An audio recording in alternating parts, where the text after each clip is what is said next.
Check me out now. Return of the smooth operator. Shotty on repeat. I say sleep later. This another favor. Consider me your neighbor. Lost a lot of fam in pursuit of the paper. She gon' catch the vapors when we slide by. The way I speak my mind, it's like I peak my prime, but I ain't close. I cruise through the night air. Fantasy a dream. Real world is a nightmare. Like Claire battling the brainless. Learn to live shameless. Talk about me alive, but claim that I'm nameless. You aimless. So I'ma style on them. They washed up. It's a rap. Throw the towel on them. Gaining miles on them. Otakus for the win. Tacos, it depend on the mood that I'm in. Like Finn when it's time for adventure. This some new blue. Get ready to enter my mind for a few. Come and take a ride with the crew. I'ma show you how to recoup days lost when you vibe with the blue. Come vibe with the blue. Yeah. About time to regroup. Fly, got my eyes on the view. Never hear lies, only truth. Realize why they vibe with the blue. Vibe with the blue. Vibe with the blue. Yeah. Vibe with the blue. Vibe with the blue. Vibe with the blue. Vibe with the blue. Vibe with the blue. Vibe with the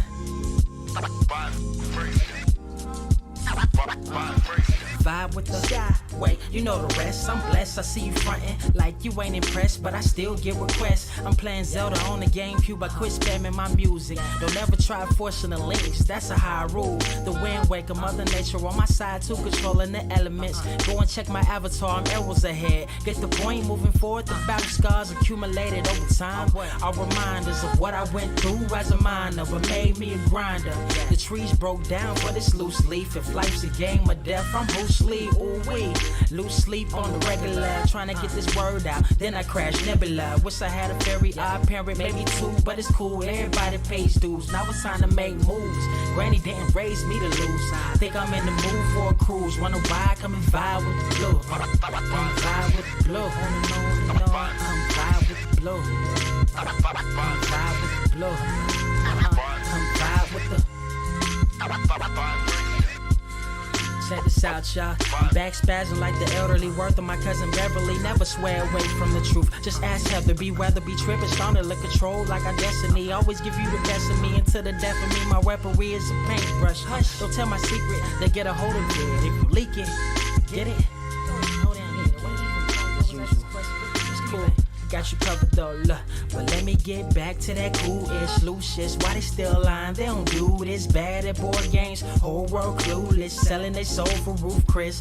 Who's this honored fella? Need a sliced extra mozzarella. Crew fly, leg guy propellers. Humanity born like they don't trust fun. Why you dodge to tell her? You don't know, but my odds are better. Life's a gamble, depending on who holding the cards. You can start living at large or it's bon voyage. Charge it to the game. Me and you ain't the same. I'm thinking bigger pictures. Why you still shrinking the frame? Ever blink in the rain? It helps when your eyes dry. Mob with the bright minds. Think you funny, wise guy? Midnight marauder with a new tribe. Tired of the fake. Come and vibe with the blue sky. Come vibe with the blue sky. Why do you try? We get them high. Take them high. What I do? Come vibe with the blue. Yeah. Come vibe with the blue. Pass what up? Vibe with the.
Wise grass only greener when it's fertilized.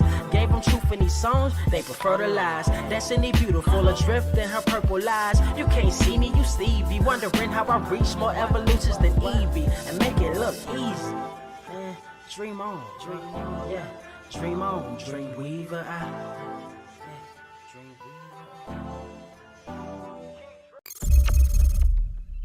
What is up, Earth's mightiest subscribers? It's your boy Ernie Blerd Without Fear. Got my homie Carter presents in the motherfucking building. What's good, pimps? Y'all already know what time it is. Hope everyone's well on this Saturday morning. For me, I know it's noon for Ernie, but you know, we still got people trying to get that early morning clappage going on. They try to get that good egg sandwich in their system. Ooh, that bacon and egg sandwich. Or that bacon and ass cheek. A bacon and ass cheek sandwich. There you go. Oh, goddamn it, I gotta hit the button. Hold on. Danger. Hey, man. Early morning clappage, that's all I'm saying. Dude, when you y'all both got morning breath. Little B sitting there, got sleep all in your eyes. You just out here. She ain't gonna know you got sleep in your eyes or morning breath if she turned the other way. That's all I'm saying. All I'm saying. Dude, I ain't gonna lie. I actually used that on my wife one day. Wow. She was like, but we got morning breath. And I was like, well, if you face that way. Have you hit the button again? Hold on. Oh, danger. Anyway. Oh, Lord. We out here. Anyway, point of the matter is, it is a wonderful, glorious motherfucking Saturday. Yes. We got to have a treat this week. Lots of treats, actually. You really want to get down to it. We got a lot of good news. A lot of good news came in. We got some new shows that dropped. Carter had me watching one of them literally just before. Literally, I was watching it during the countdown. I literally finished it during the countdown. New season of Love, Death, and Robots dropped. Yes. Of course, as you could probably tell by the thumbnail for this video, that we are Castlevania series. The series finale, season 4, dropped a couple of days ago.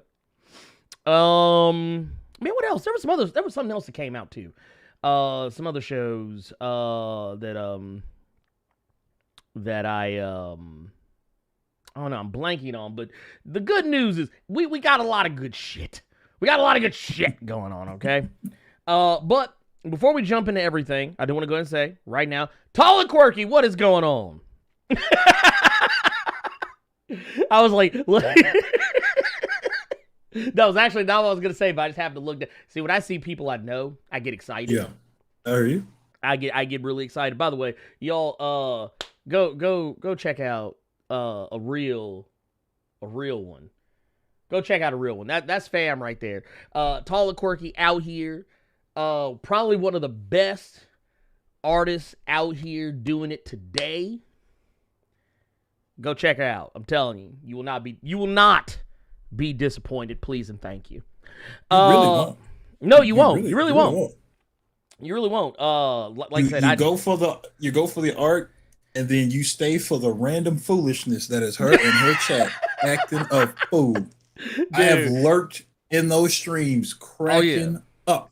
Look, I'm talking about acting a whole fool. Whole fool. But no. We got a lot going on this week as well. Don't forget, we are still, I know it says we hit our goal. We still going. I'm actually in the process right now of I don't know. You know what? I don't know if I should do it or not. Because I don't want to create more work, but I feel like I'm halfway tempted to raise the goal. Yes, we met the goal. I'm halfway tempted to raise the goal. Like, yeah, because we don't keep going. Show. I mean, it's two things. It shows how amazing the people are that watch us and support us, and they want to support a great cause. But that also shows that we kind of nice around here. That in two Blerd Caves, we knocked this goal right the fuck out. You know what? I'm gonna leave it. I ain't gonna fuck with it. I'm gonna leave it. I'm gonna leave the That shit- motherfucker. It got me hyped a little bit. It got me so hyped. I'm sitting here playing with this rubbing alcohol and I almost drank it because I thought it was drink had I not looked up. Oh wait, no. Oh no, folks in chat saying do it. They said Yeah, do you it. motherfuckers crazy. No, real deal. I'm just playing with the top while I'm looking at the camera. So I'm thinking it's like a Sprite or something and picked it up like I was gonna drink it and then I saw rubbing alcohol. Let me put your ass over here somewhere. You ain't gonna mess it up. Well, no, not drink the rubbing alcohol. I've been raised the motherfucking goal. Yeah, raise the goal. Yeah, you can do that too. You can do that too. I'm on one this Motherfucker morning. If y'all right couldn't here, I swear tell, to God. if y'all couldn't tell this morning, I'm on one today. Oh yeah, no, he on one. We gonna raise. I tell you what. Here's what we're gonna do. Here's what we're gonna do. Here's what we're gonna do. Here's what we're gonna do. Raise it, We're raise gonna it, raise the goal. We're gonna raise the goal to 2,000. There you go. There you go. Boom. It's Boom. set. I've changed it. It immediately updated. So here's the deal. If you want to donate to said cause, the link, bam, there it is. There it is.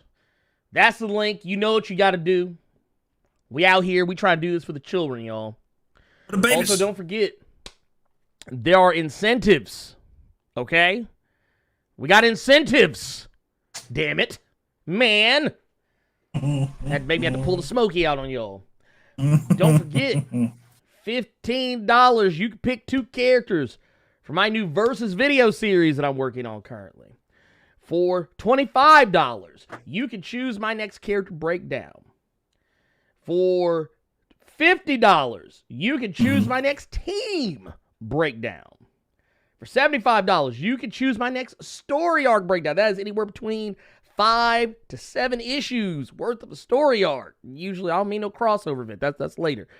You do $100, you can pick my next crossover event breakdown. So please, ladies and gentlemen, don't play around. The link is there. Do with that information what you will. Ladies. Keep in mind, he said this is all for him to do. Don't you donate and expect me to do shit. I tell you, nah, you know what I'm gonna do? I'll be like, hey, I'm gonna be I like, hey, will get off of this Discord call so fast. If Look. you try to put me out on Front Street to make me do some shit, I want to see who's going to donate to one of those goals and make your ass do Savage Dragon because I know it's coming. I know oh, it's coming. hey, no, but you know what I'm gonna do? I'm gonna be like, hey, Carter, you ready to do the Savage Dragon video? And I'm gonna tell you, I rebuke thee, Satan. Dude, you know what? Speaking I'm of not talking about Hercule. No. No. He ain't talking about Mr. Satan. He talking about No. the fork-tailed devil. Lord have mercy. Gabriel Knight. There should be a Carter incentive. There should be a Gabriel Knight goes in the hole incentive. Get out of here. No. No, No. don't do it. Don't do No, it. we ain't playing those games. Look, playing those I just games. want to point out something. You know we just jumped up. Oh my God. God damn it. Let's go. Let's go. Don't hit $2,000 just so there's a Carter incentive. Look, wait a minute. Wait, we got another 100. God damn. We ain't Oh even my started God. the show yet. Oh my God. Dude, we just got a $500 donation. $500 donation from Jesse Smith, which we like. Dude, first off, thank you, because that was just like, Yeah, that's crazy. like That's right crazy. off crazy. rip. Like what the hell? Mhm. I'm like literally sitting here and I'm like, excuse me. But not only we get we got a $500 donation from Jesse Smith. We got an anonymous $100 donation. Says keeping that same energy from last week early. Hey. There you go, dude. I ain't mad at you. Hey. I'm not mad at you. Look, y'all, dude, already. Look, we already about to hit 2,000. Look, I'm gonna have to raise them up. Oh my God, dude. Oh my. Oh my. What?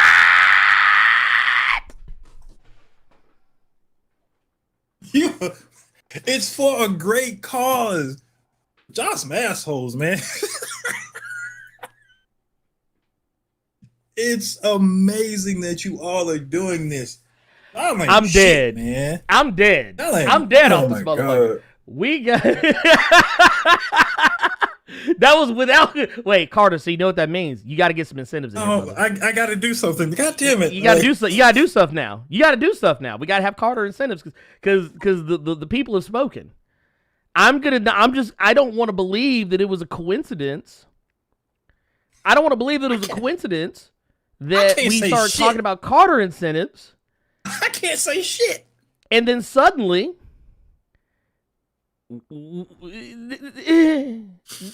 this happens. This happens. We start talking. So I have to use my veto power. Oh my God. I have to use my veto power because talking shit about the Carter's package talking shit about the things you like. Oh goddamn!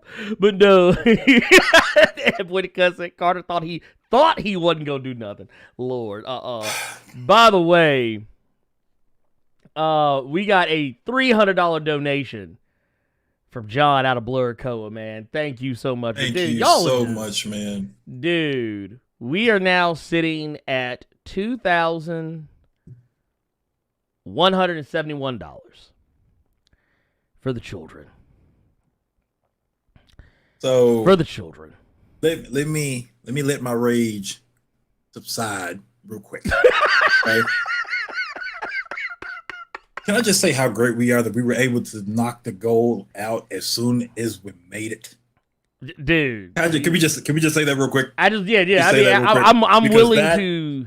That is fucking insane. You people are, dude. Blerd Cave is you great. people are there are no words. There are no words. Nada. Fuck. I'm gonna get emotional. But the fact that we were able to do that, like, dude, I don't even think 10 minutes passed from when you made the new goal and we'd already passed it. It's for a fucked up reason. Well, yeah, I mean, but hey, we because you people ain't shit. Y'all ain't shit. Okay. Because I know y'all finna want something nasty. I already know. I'm finna give everybody a nasty award because y'all know why y'all did it. Y'all get a nasty award. Y'all know why y'all did it. Less than 5 minutes, we hit our fucking new goal. Okay, dude. Look, somebody said you gotta watch Raw. you gotta watch. I said watch Raw. The commentary. Oh. So well, that can't happen That can't happen anyway. Just because normally when Raw is so. Because of the time difference here, by the time I'm leaving tonight to go to work, Raw is already off. Oh damn!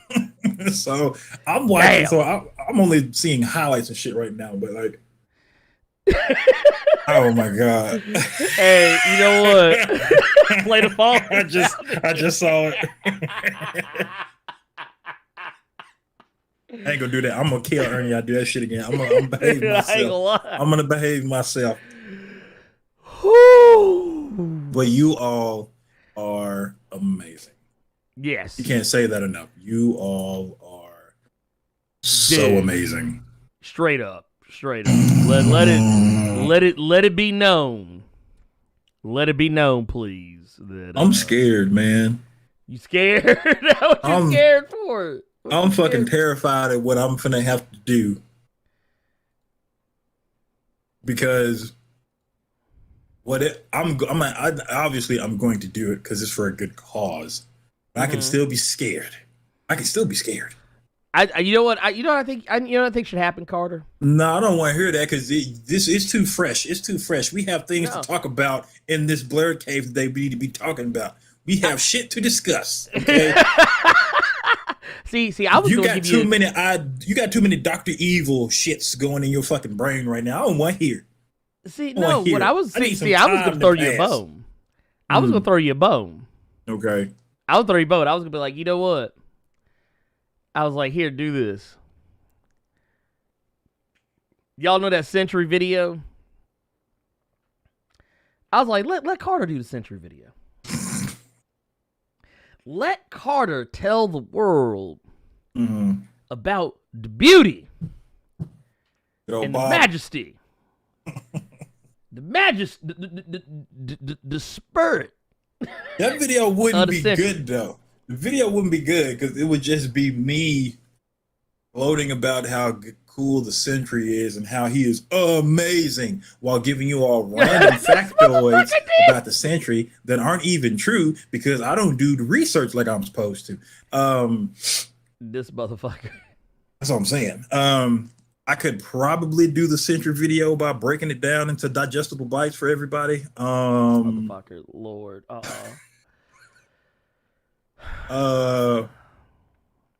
don't know, man. Holy shit. Man.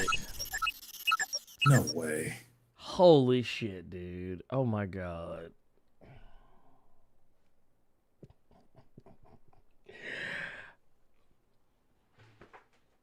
Oh my god.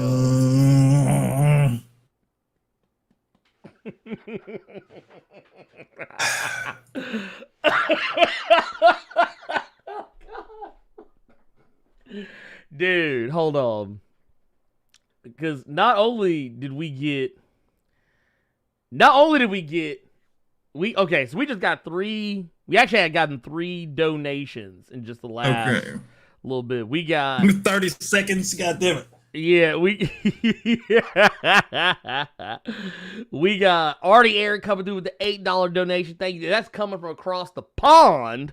Cause that's our guy right there, that dude. And a fantastic. First off, I gotta put some respect on Artie Aaron. Art is everywhere, dude. That whether motherfucker. It be here, your stream, my stream, whenever I'm streaming, other people in Blerd Cave, when they're streaming, when they're doing something, Art is a madman. Oh yeah, no, Art be out here. The crazy thing about Art is he's over in the UK. For everyone who doesn't know, so. I'm starting the show. It's 10 in the morning my time. It's noon Ernie's time. It's like 6, 7 at night or something like that. Right? Yeah. Dude. This motherfucker chilling. This motherfucker be watching television, but he be here. Yeah, this is prime Netflix and chill hours over there. Oh my god! Look, we got dude, the homie Gabriel Knight. Oh look! Oh no. Gabriel Knight came in with $100, said this is for Savage Dragon. Just kidding, just support the good cause.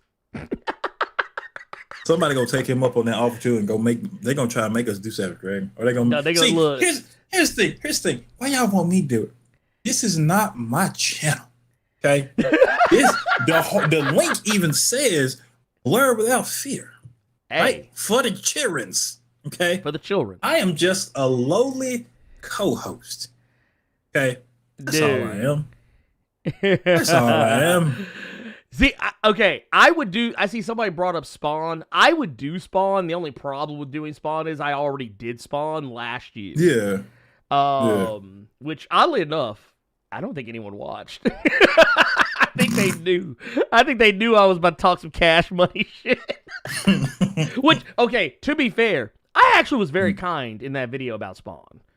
I was actually very, very fair. I even took the time to dig up obscure facts. I even went back. A lot of people don't know this. I actually went back. I didn't read every issue of Spawn, but I read most of the, I went through and I looked for I was basically what I did is I skimmed issues of Spawn and I looked for really important things that were of significance. Even some obscure shit. I even talked about the time when Spawn wasn't Al Simmons anymore for a brief moment. Oh, Lord, dude. No. It's funny you actually said that, not because Comics Explained, because that interview would just be me telling him, you know you were wrong in this one, right? You know you were wrong in this one, right? This motherfucker, Lord. It's funny he actually brought that up. I'm gonna tell you something I was actually trying to do. I was trying to do it all week, but I couldn't figure out how to do it. So I can talk about it now because it hadn't come to fruition yet. I was trying to get I was trying to get Jason Aaron on. What? I was trying to get Jason Aaron on. Dude. Hey. That didn't happen. I'm still trying. I'm still what's the word I'm looking, exchanging emails, but trying to do that. I'm trying to do something. Look, I've been reaching out. Tell him if we hit 5,000, he has to complete Southern Bastards. Oh man, I might actually reread that today. I love that book. Dude. I have it on my short list of stuff to go back and read.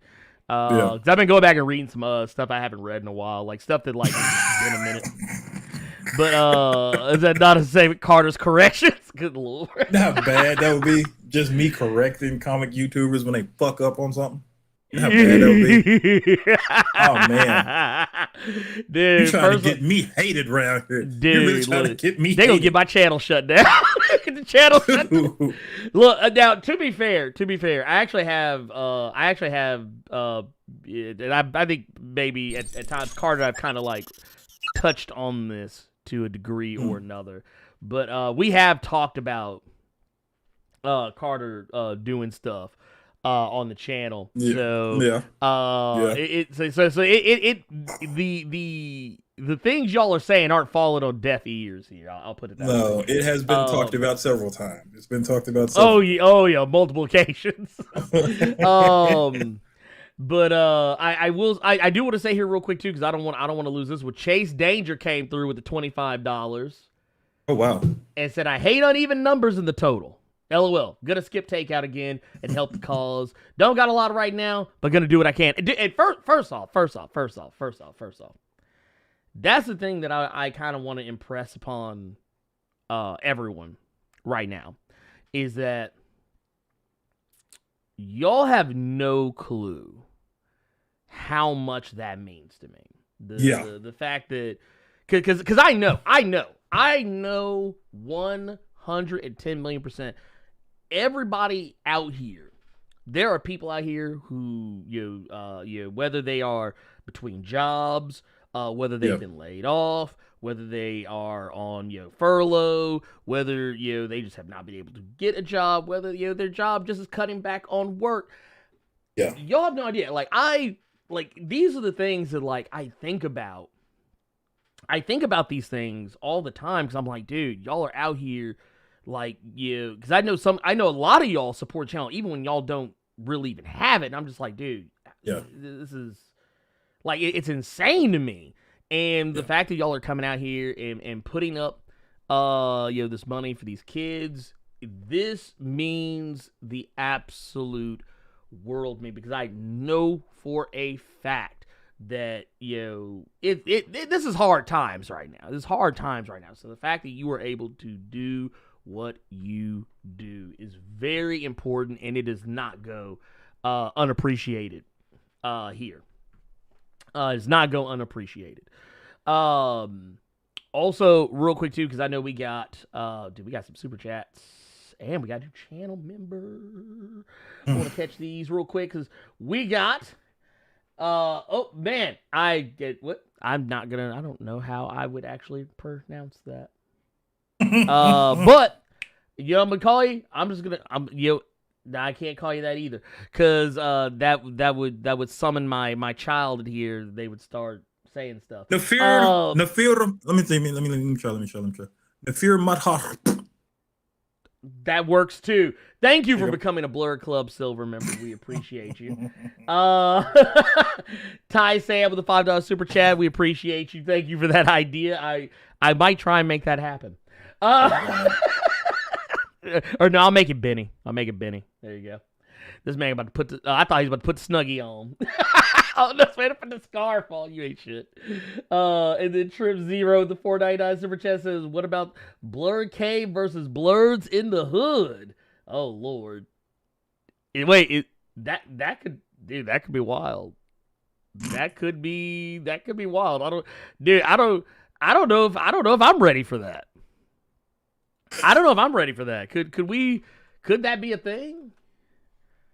I know, I have interacted with Blerds and Whiskey I haven't had any interactions with the Blerds in the hood.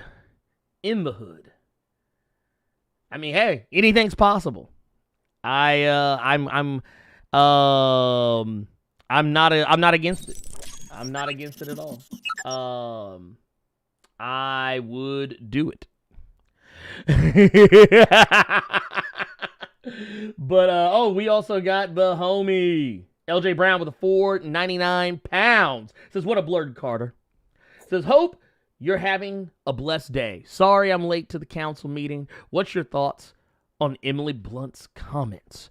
Oh, is this about her? Well, Emily Blunt has been talking a lot lately because doing press junkets for various. Just the way you things. started there, just like shut your ass up. That's the way you started. That's what it sounded like. Oh no. I don't hate Emily Blunt. I like Emily Blunt. It's funny. I actually said about this on Twitter. I think I surprised some people because I was like, because there was an announcement that was it Mary Elizabeth Winstead has a new movie coming out on Netflix, and I got excited because I was like, oh man, I always like knowing that she's getting work. I feel the same way about Emily Blunt. Like, there's certain white women out there that I'm like, man, I really hope they're okay. I hope they're getting work. White. You will always be okay. I know. Look. I know they have the complexion for the protection, but sometimes I just want to make sure they're okay. That's all. And I didn't say I want to be well taken care of. I just said okay. And they got the permanent positivity buff. Fuck, they never run out of mana. They hacked Diablo 3. Look, they got that. What was it? Self-improvement, permanent self-improvement. What? They got that Monster Hunter Rise, the easy self-improvement. They hit one button, self-improvement. But no, Emily Blunt had recently come out. She was mostly talking about the Edge of Tomorrow, the movie she did with Tom Cruise, where he kept getting killed over and over again. It was live, die, repeat. Yeah. And what wound up happening was the movie did numbers, did really well, became a hit. People loved it, even though people made fun of the premise of the movie when it first came out. But people ended up loving the movie. Yeah, but there hasn't been a sequel. And she basically talked about how she doesn't believe that a sequel will happen. But she did say that she thought that she's seen the script, or at least the story, that has been proposed for that movie. She said she thought it was really amazing. But she doesn't think that it's going to get made because it's too expensive, which is, I could believe that. Some movies are too expensive to be made. That's why, what was it? A lot of people don't know this, but James Cameron actually had the ideas to do Avatar well before he actually did them. Yeah. Granted, he could have done that shit back when he had the idea, but he couldn't do it exactly the way he wanted to, so that's why he didn't do it until like way later. But I mean, I don't know. That, and she said she wasn't very crazy about comic book movies. She thinks that was the other thing. She said she didn't like them, like at all. Yeah. Like the only one she really wanted to do, and this is just for people that don't know. Basically, she came out. She was talking about. I think she was on Howard Stern as well, talking about A Quiet Place Howard too. Stern. And basically, she passed on. It was Iron Man 2, I believe. Iron Man 2. She's gonna be Black Widow, which is funny that she's sad she passed on Iron Man 2. I mean, I get why, because technically she would have gotten the Black Widow. She would have been playing Black Widow. ScarJo was not the first choice for Black Widow. Yeah. Emily Blunt would have gotten that role, and we would have gotten I think if Emily Blunt would have gotten that role, we might have gotten that Black Widow movie sooner rather than later. I think. Me personally, I think that. But also, I think that we would have gotten a more like actual Russian accent Black Widow, because Emily Blunt, she's an actress.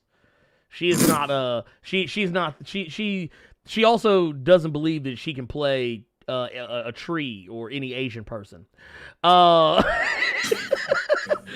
said, I feel like Emily Blunt would have actually been the better pick. But she was contracted. She had to do Gulliver's Travels with Jack Black. If I believe that was Jack Black, wasn't it?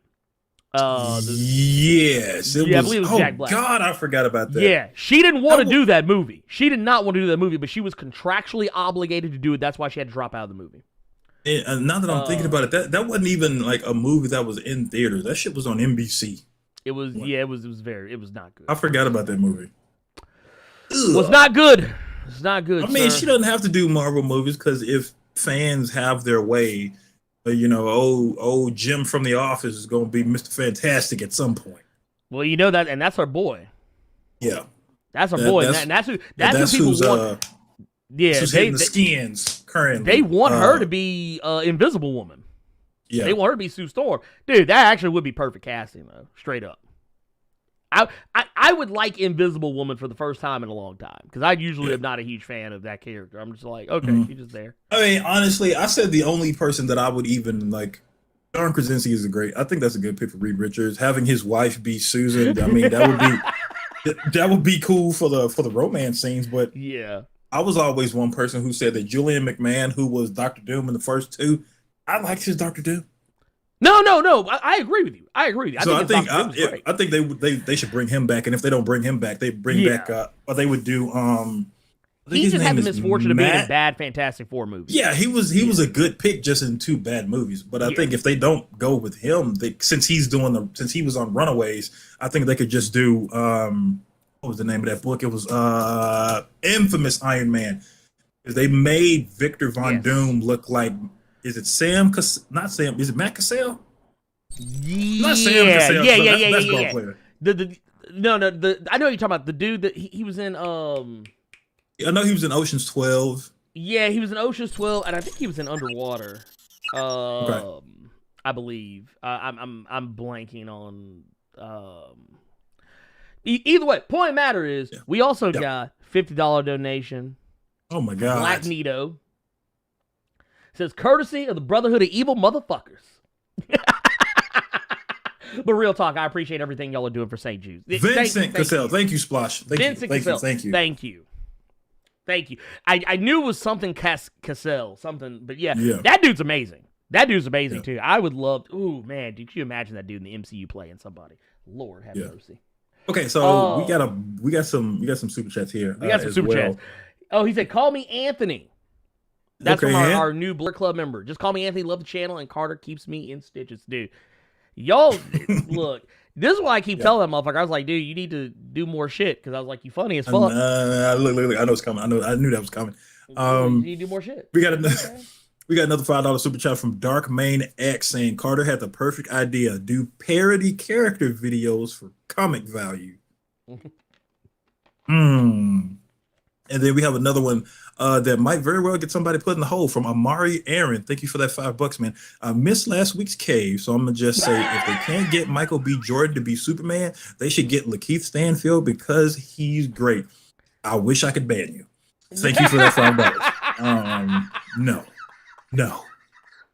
This motherfucker got me doing the Skeletor laugh over here. Lord have mercy. No. No. Oh man, dude, not after that Yasuke performance. Lord have mercy. Dude, also, you know what? I want to be honest with y'all. I like Lakeith Stanfield. I actually like Lakeith Stanfield.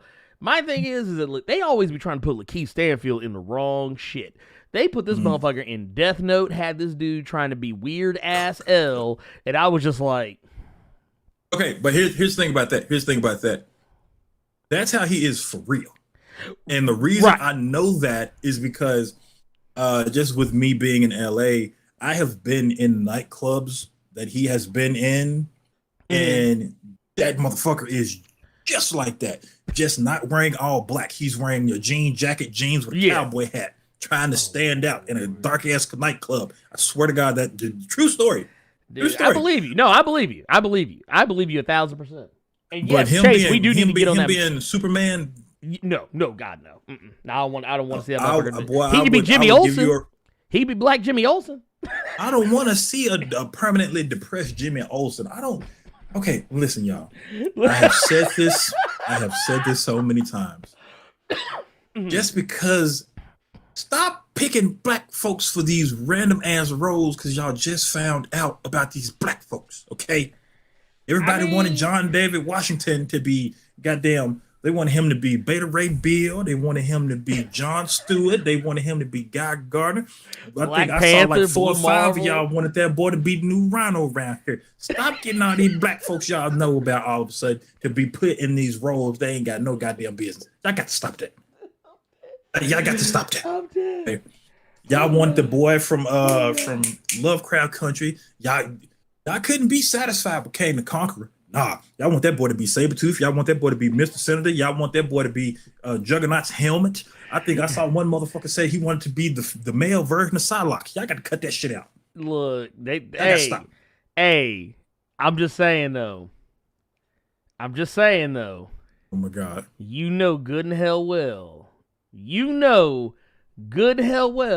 This man, he really should. Honestly, because I feel like they gonna have to recast Cable, right? They have to recast Cable because we got the X-Men in MCU now. Hey, we can't have Josh Brolin playing Thanos and Cable. He can be the new Cable. There you go. Boom. Cut the check. Okay.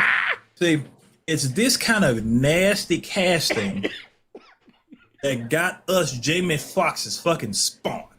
Okay? Oh, Lord. Or wait, shit. You mean it wasn't don't you know I'm Electro?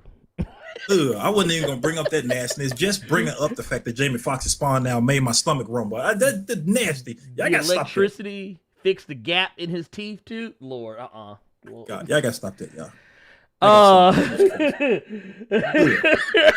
I'm about to die.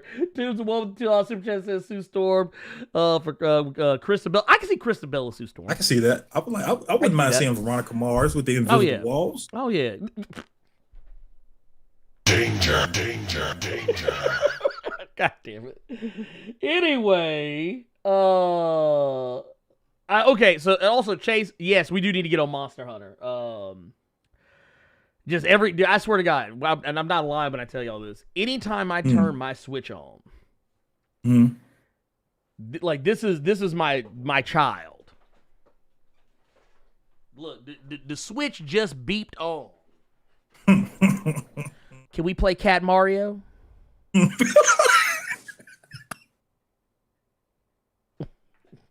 Oh God, Daddy, you about to play Cat Mario? Like she don't call it like because she don't call it the she never calls the games what they call. She always call them by like just whatever she got, whatever she could think of. Cornelia Samuel, Will Smith, Blue Marvel. See, yeah, you got to go. Will Smith? No, not look because he gonna have Will Smith saying shit like, "Oh, that's the bomb," or "Oh man, that's hype." Dude, Eric Morgan with the $25 super chat says Eddie Murphy was supposed to be in Eddie Valiant and Roger Rabbit. Will Smith was supposed to be Neo. Matt Damon was supposed to star in Avatar. Actors turned down roles and regretted later all the time. This message from the Real Hellfire Trade Company. Now, true story. This is true. Could you imagine Eddie Murphy in Who Framed Roger Rabbit? Nah, because I'd have been too busy thinking about Roger Rabbit's wife. Look, playing patty cake. Lord have mercy. Dude, and honestly, I'm kind of glad Will Smith did not. Like, okay, there are certain instances where I'm like, you know what? Maybe it was for the best. Yeah. Because, honestly, I think if Eddie Murphy was in Who Framed Roger Rabbit, that movie would have been completely different. That movie would have went in a completely different direction. You know Will what? Smith, I think we need more movies like that, though. Because we only got 2, if I can remember. It was Who Framed Roger Rabbit and whatever the fuck that one was with Brad Pitt in it. I can't remember the name of it. Oh, Cool World. Thank you. Yeah. Now, I like movies like that. I like movies like, because actually, a lot of people know this. Cool World, I don't think Cool World is a great movie, but it's a favorite movie of mine because I just like how it was done, and it had, I don't know, it holds a special place. Also, I'm a huge fan of rotoscope, which is the animation technique they use to animate the characters. But yeah, that's when I hated Brad Pitt, because Brad Pitt got to get turned to a cartoon, not Kim Basinger off at the end, because that was back when our folks, when I didn't see a lot of black women in movies back then, just because the movies that they were in, I wasn't allowed to watch. So your boy having to wait till everybody's asleep to watch Pam Grier real quick, real fast, and then wonder why my body is doing the things that it's doing and why my pants are tight. We ain't gonna talk about it. But this man said, "Why?" I really think that we need a lot more of those movies. I know we got Space Jam 2 coming out, but I mean more so something on the adult side of things. I think would be cool. Okay, yeah, no, I'm with you. I'm with you on that. I'm with you on that. We got was a CT Cook with a $5 super chat says I'm starting a campaign to get Seth Rogen cast as Sasquatch. Hashtag Seth Squatch. I don't know why that caught me off guard. Oh God. I actually would be totally down for that. Actually, I would after hearing his voice as Alan the alien in Invincible. I'm like, yeah, man, that motherfucker more shit. Let it be every CG and animated character that I'm not supposed to take seriously. We also got Black Nito with the $2 super chat says Hulk smash that like button. Courtesy of the Brotherhood of Evil Motherfuckers. Yes, please and thank you. Yes. We got 167 motherfuckers in here, but we only got 69 likes. Can we please? What we doing right now? What are we doing right now? We finna hit y'all with the Kevin Samuels real quick and put y'all on a music break. Okay, until, let me see again, 165. I need at least 783 likes in here. It ain't even that many of y'all in here, but I'm gonna need to see that many likes before y'all get put on a music break. Okay. Well, would that be a motherfucker to be like, yeah, we're gonna go on music break till y'all get these likes? Yeah, we going on music break till y'all get these likes up. Black Nito, that $2 donation almost got you banned. I'm gonna need to see at least $2,000 next time. I'm gonna need you to Hulk smash that like button, okay? And I'm gonna need a $2,000 donation next time. Okay, thank you.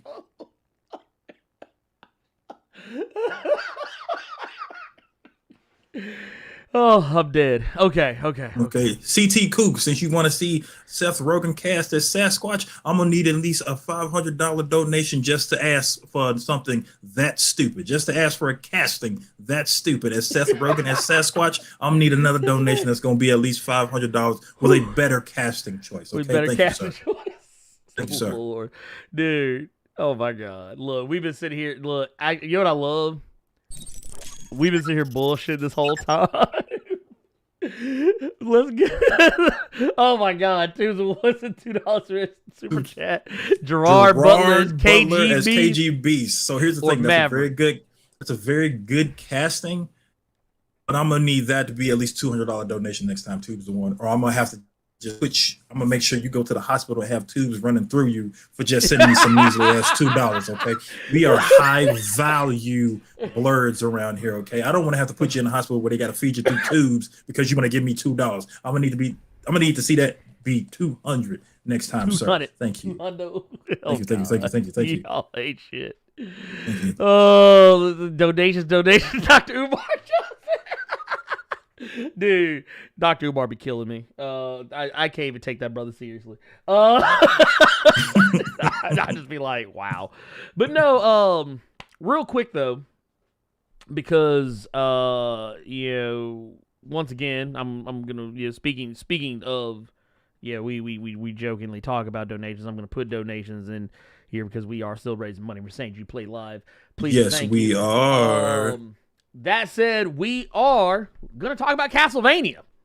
Yes. Let's talk about what we came. Because I looked at the time, I was like, dude, we would sit here for about a solid 50 minutes, just tripping. Good Lord. Just tripping. Y'all sure y'all want this as a podcast? I do. I have no idea. Because we ain't been talking. You all have been. This was more so for you all. This whole almost 50 minutes was more so just y'all. Okay, y'all sure y'all want this as a fucking podcast? We ain't even talking about nothing yet. We ain't talk shit yet. Ain't about we got 50 minutes of being appreciative to you all. You all trying to sucker me into some shit and jokes. And jokes. But no, Castlevania.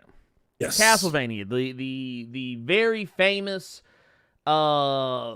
beloved video game franchise that Konami likes to pretend does not exist unless it's a pachinko machine. We got to finally see the series finale, which is season 4 the show is done. It's a wrap. Now, that's not to say there won't be spinoffs or maybe future stories. They just won't be the main. They probably won't be called like just straight up Castlevania. They'll probably be like Castlevania, blah, blah, blah, blah, blah, blah, blah. Kind of like how you have some titles like Castlevania, Symphony of the Night, Rondo of Blood, Baptism by Birth, or Birth by Sleep, 87 over 4 or 5 by 62, 7, 8 days. Wait, that's Kingdom Hearts. My bad. That's Kingdom Hearts. My bad. But no. Could you imagine? No, you're not finna skip over Baptism by Birth. Could you imagine a motherfucker getting baptized and a baby come out? That would scare the shit out of me. I would be the biggest atheist on the planet. Look, wait. Could you imagine? Could you imagine like being not that I don't think because we don't have very clear memories of when we're babies, but could you imagine like having a memory of coming out the womb and there'd be the Catholic dude sitting there with the little incense holder swinging in front of you, and got the other dude sitting there with what was it with the little back massager that they be dipping in the water and flicking at you. Yeah, then you got this one weird Caucasian person with a big ass Alka-Seltzer tablet he putting on my mom's tongue or some shit. I don't know what that thing is. Look. See this type of shit you see. Blasphemous. The game Blasphemous ain't even that weird. Oh God, I'm talking about that. Jesus Christ. Like, no, that's just regular ass Catholicism. As a person who's raised Catholic, I can say that. Yes, but Castlevania. Oh yes, Castlevania. Yes, Castlevania. Please, thank you. Thank you. Castlevania. Goddamn. I didn't see it. What did we do? Oh, $200. John just dropped said made it. 2,500 goal reached, raised it. He said raise it to 3,000. Lord, oh my God. Look, I am but a man of the people, y'all. I am but a man of the people. So if I am told to raise the goal, all I can do is raise the goal. That's all I can do. So we raise the 3,000. Fuck it.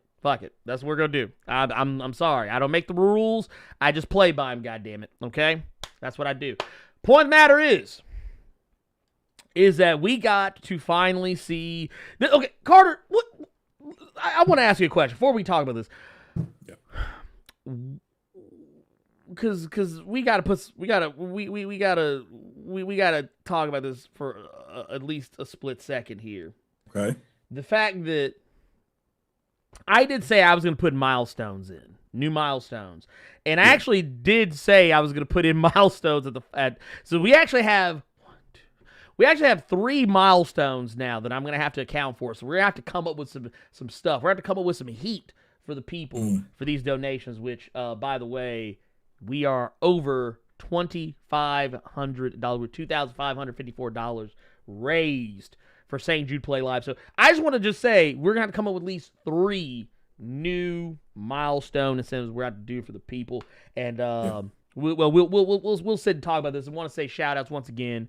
Thank you, John, for coming through and dude, just hooking that up, dude. That is, dude, wild. But oh my God.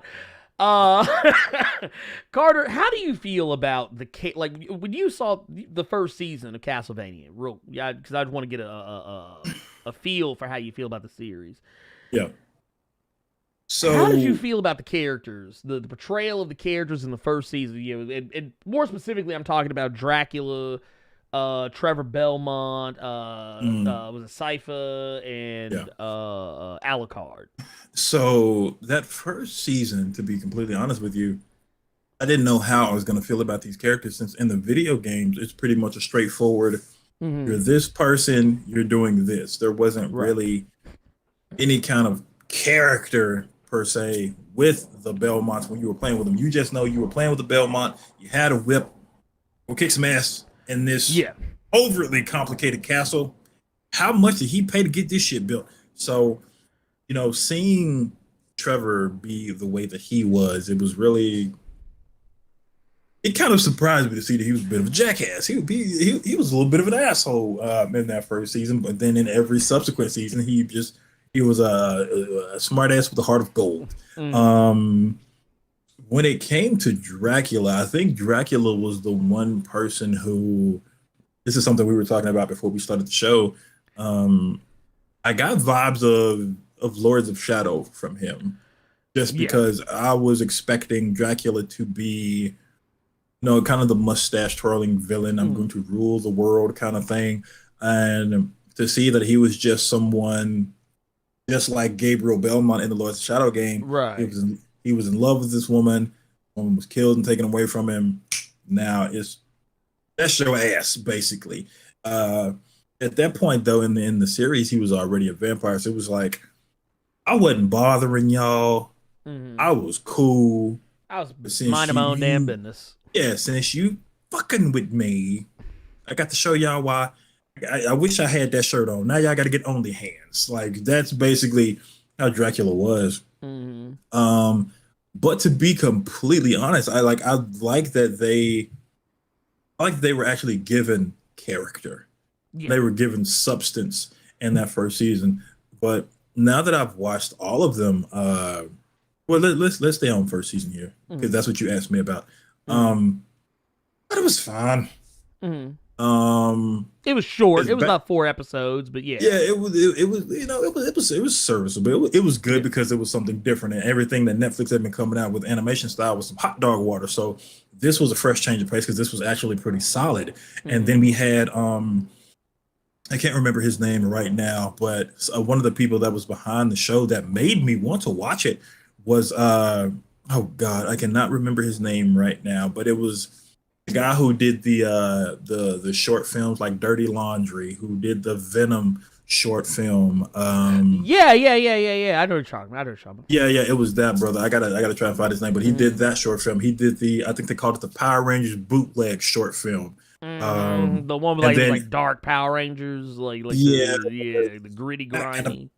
They like the grit grime kind of thing. And then that same gentleman gets paid. He gets hired to do Dread, and that's how I kept track of him. So when I realized that he's gonna be doing a Castlevania cartoon, I'm all over it. And then we also found out he's supposed to be doing the Legend of Zelda one as well. But is he connected to the Devil May Cry one? Yes. Okay, that's what I thought. Yes, same person. Yeah. But then a lot of things have happened in all of these seasons, and one of which is the one thing I was shocked to see. Adi Shankar, by the way. Thank you. It's funny. Thank you. I actually, the fucked up part is, I actually just thought up his name out of thin air, but I wasn't sure, so I Googled him and saw it, and it was like, I was like, oh, okay, got you. That's okay. Motherfucker always be walking around looking like the motherfucking Crow. Yeah, that motherfucker. Yeah, looking like Mind Freak for real. The one so that was my opinion on it always. It wasn't the greatest thing ever, but it wasn't terrible either. It was solid. It was serviceable. Yeah, I don't want to say serviceable just because serviceable makes it seem like it was just kind of mediocre, and it wasn't. But I think every season of the show, it was really solid. It didn't have any right to be as good as it was, and it really is the best video game, TV show, cartoon, whatever. That's the best we've seen in a while from that transition. Fast forward to now, I think the one thing that I will say, this is what I was going to bring up earlier. The one thing that caught me off guard was literally the first name you see when this show starts is somebody whose name I did not expect to see on this season, especially because of some shit that went down. It was shit that went down while we were doing a Blerd Cave. Yes. And what I'm talking about is Warren Ellis. Oh, man. Ugh. I did not expect to see Warren Ellis's name when Castlevania popped up on my screen. I did not expect them to still be like, hey, Warren Ellis is writing this, especially with all the stuff that came out about him. And I did a lot of research. Right around the time the season 3 was up and running, which was oddly, I love how this shit, the synchronicity of a lot of stuff is that, like, somebody will get some shine. Yeah. Somebody out here living their best life, get some shine, and all of a sudden, motherfuckers come out the woodwork with allegations, and it's like, It makes it more fucked up because, like, yeah, once again, I always say I like to hear the victim out. I like to believe the victim. To give them an opportunity to say their case and give them a chance to be heard. But man, the timing is always what I think that's what actually makes it difficult for people to side with the victim, is because timing. Yeah. It's like, wait a minute, Castlevania is at the height of its popularity as an anime on Netflix.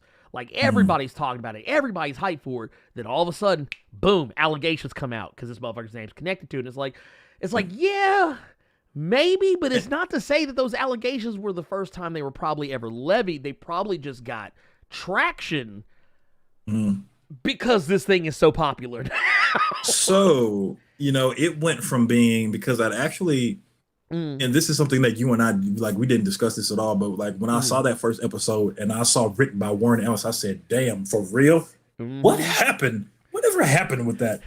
So I started researching, and true enough, several fucking women came out about Warren Ellis, to the point where they have their own website dedicated to each and every woman's story about how Warren Ellis did them.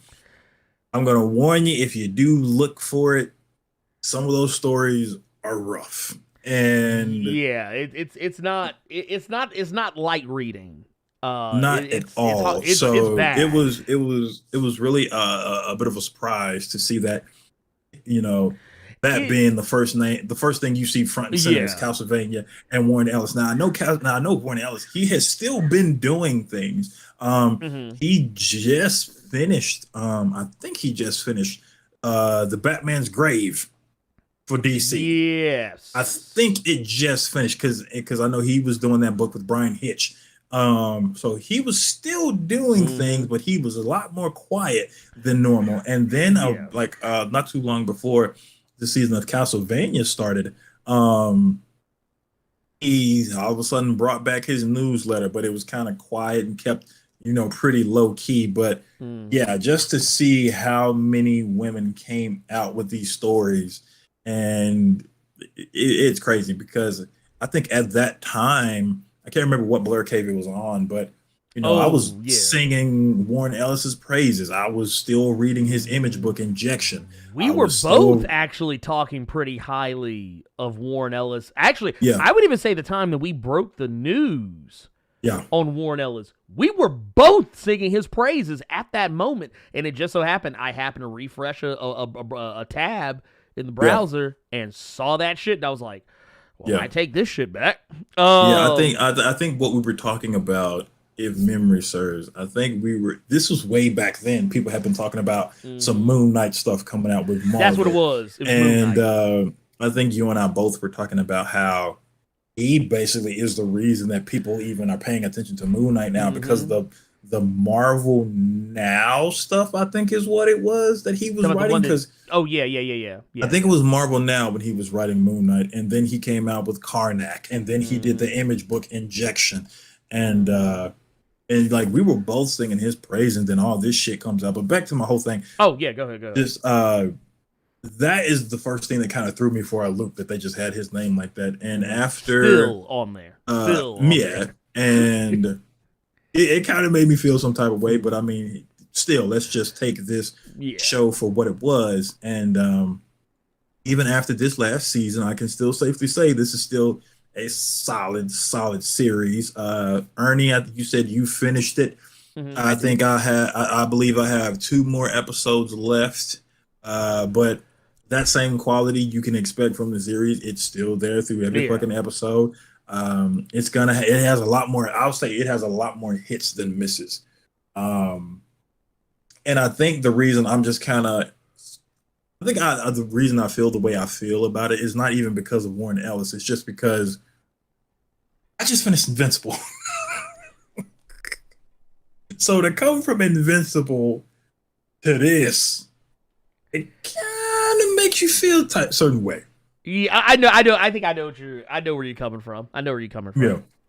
Yeah. I actually, I'm not gonna lie, I drew some very unfair comparisons, not even intending to, between Invincible and this from levels of animation quality to levels of voice acting to how well action is animated. And I'm not saying that one was better than the other overall, but I started noticing and picking apart like, well, Invincible did this better, but actually Castlevania does this better. And I was like, I'm gonna say, I really want to know what you finna sit here and say Invincible did better, because he's damn sure ain't voice acting. No, not the voice act. Like, I thought that, okay, there are certain instances, like, on action, it could go either way. On action, go either way, because even though Invincible's animation wasn't, like, perfect, I felt like they saved the money for the action. They made sure to hold back enough money in the budget for the action, which is exactly what Castlevania does. Castlevania does the same shit. A lot of the stuff that I think people criticize Invincible for in terms of animation, Castlevania is equally as guilty of it, but the difference is that Castlevania's overall art direction looks so good, you don't pay it any attention. Because they're using the art style from, remember, you see, the covers, the strategy guides, they're trying to steer closer towards that more detail, even though it's not as detailed, but that kind of more Victorian, realism look or whatever. They're skewing more towards that. So it's real easy because of the quality of the overall graphic design. People will overlook the fact that there's a lot of shots where motherfuckers are literally just standing still, and maybe a head might turn here, lips might be moving, they might blink every now and again, but they're doing the same shit they do in Invincible. But there are certain instances where I feel like Invincible did really good action better than Castlevania in certain parts. And there's parts where Castlevania did better action than Invincible did in most parts. Now, when it comes to voice acting, dude, Castlevania got that motherfucker beat by a country fucking mile. I would say 12 country miles. But if you look at the pacing, I will say this. That's the other thing I think Castlevania did better is the pacing. The pacing of the overall story, I think, is infinitely better. Now, granted, they are in a fourth season, so they were trying to wrap things up. That's why I'm also giving them a little bit more credit, because I'm pretty sure they probably thought they were going to do more initially. That said, I do want to chime in real quick because I saw somebody bring it up. I normally don't like to get terribly, I'm not scared to be political because I think everything in life is political, whether you realize it or not. However, I try not to get too terribly political. I don't want to, ruin anybody's day. However, that said, I will say I do recognize the issues between Israel and Palestine. I'm not an intelligent enough person to talk about it and explain it to anybody, so I'm not even going to try. All I will say is do not blindly throw in your lot like some politicians are doing, because a lot of people are blindly throwing in their lot with Israel, because we kind of live in a society where people think if you're against Israel, then you're automatically anti-Semitic. It's like, no, Israel's fucking up. Israel's fucking up. So, but no, there's a lot of shit going on in Palestine, and it's bad. It's bad. It's bad. That's all I'm gonna say, and I'm gonna move on. But I will say, do your research. Okay, now I know I've talked to you about this several times, and you swear you don't hear anything. Have you not heard anything in my background at all? Just making sure. Just asking. No, I didn't hear anything. Why? Because I can hear the neighbors across the way. That's why I took my headphone out. I hear my neighbors across the way getting it in just now. They clapping? I will say this. I did hear something earlier that I was like, the sound caught me off guard. And I was like, I said, maybe a little white girl living next door getting it. But that's why I had to mute the mic. I had to just politely tell them, can you all close the window while you hitting the skins? Like, I literally, that's funny. That's funny. Wow. Look. We sit here talking about Castlevania and Israel, Palestine. All we hear in the background. I literally just heard that and some, and I just like, what the fuck is that? Oh, wow. Dude, no, like I said, I'm Wow. leaving it alone. But no, I'm just saying, I just want y'all to know, I recognize it. I am not an intelligent enough person to talk about those matters. You would be better suited to hearing it from somebody else as infinitely more intelligent than I am. But see, said, I'm intelligent. and I know a little bit about everything going on. And I can't stress enough that I'm intelligent, but I'm intelligent enough to tell you that it has nothing to fucking do with me, nor this bald head motherfucker that's sitting next to me right now. Okay, we didn't do nothing wrong. We didn't do nothing wrong. We didn't do nothing right now. This has literally nothing to do with us. Not me. We didn't do it. We didn't do it. Not him. Okay? Now Gal Gadot, on the other hand, she need to sit down and shut the fuck up. And because I wasn't gonna say it. I wasn't gonna say nothing. I was gonna be quiet. She needs to sit down because I was actually ready to defend the bitch till I saw what she actually said and how she said it. And call her all out her name. We finna get more dislikes on this video, Lord. Well, look, hey, look. First off, y'all know I use bitch even to describe myself sometimes. So let's not get it twisted. But point of the matter is, yes. I do want to say that getting back to Castlevania, this season when it started off, I actually will say of any show I have watched that I've come back from like a long hiatus or whatever. This is probably one of the few shows where I was like, I didn't need to watch the recap. I still remembered everything that happened. Mm-hmm. But I liked how because we're starting off with Siphon and Trevor kind of going through the motions. And I really liked how they set it up, how they brought it in and were like, hey, these guys have literally just been out here clapping demon cheeks, wearing motherfuckers out, killing vampires, werewolves, centaurs, monsters, ettins, and all kinds of other crazy nightmare creatures, whatever things. And they are literally just doing it. They're not like doing it. They basically feel like they're just doing it just to be doing it. Well, they did that too.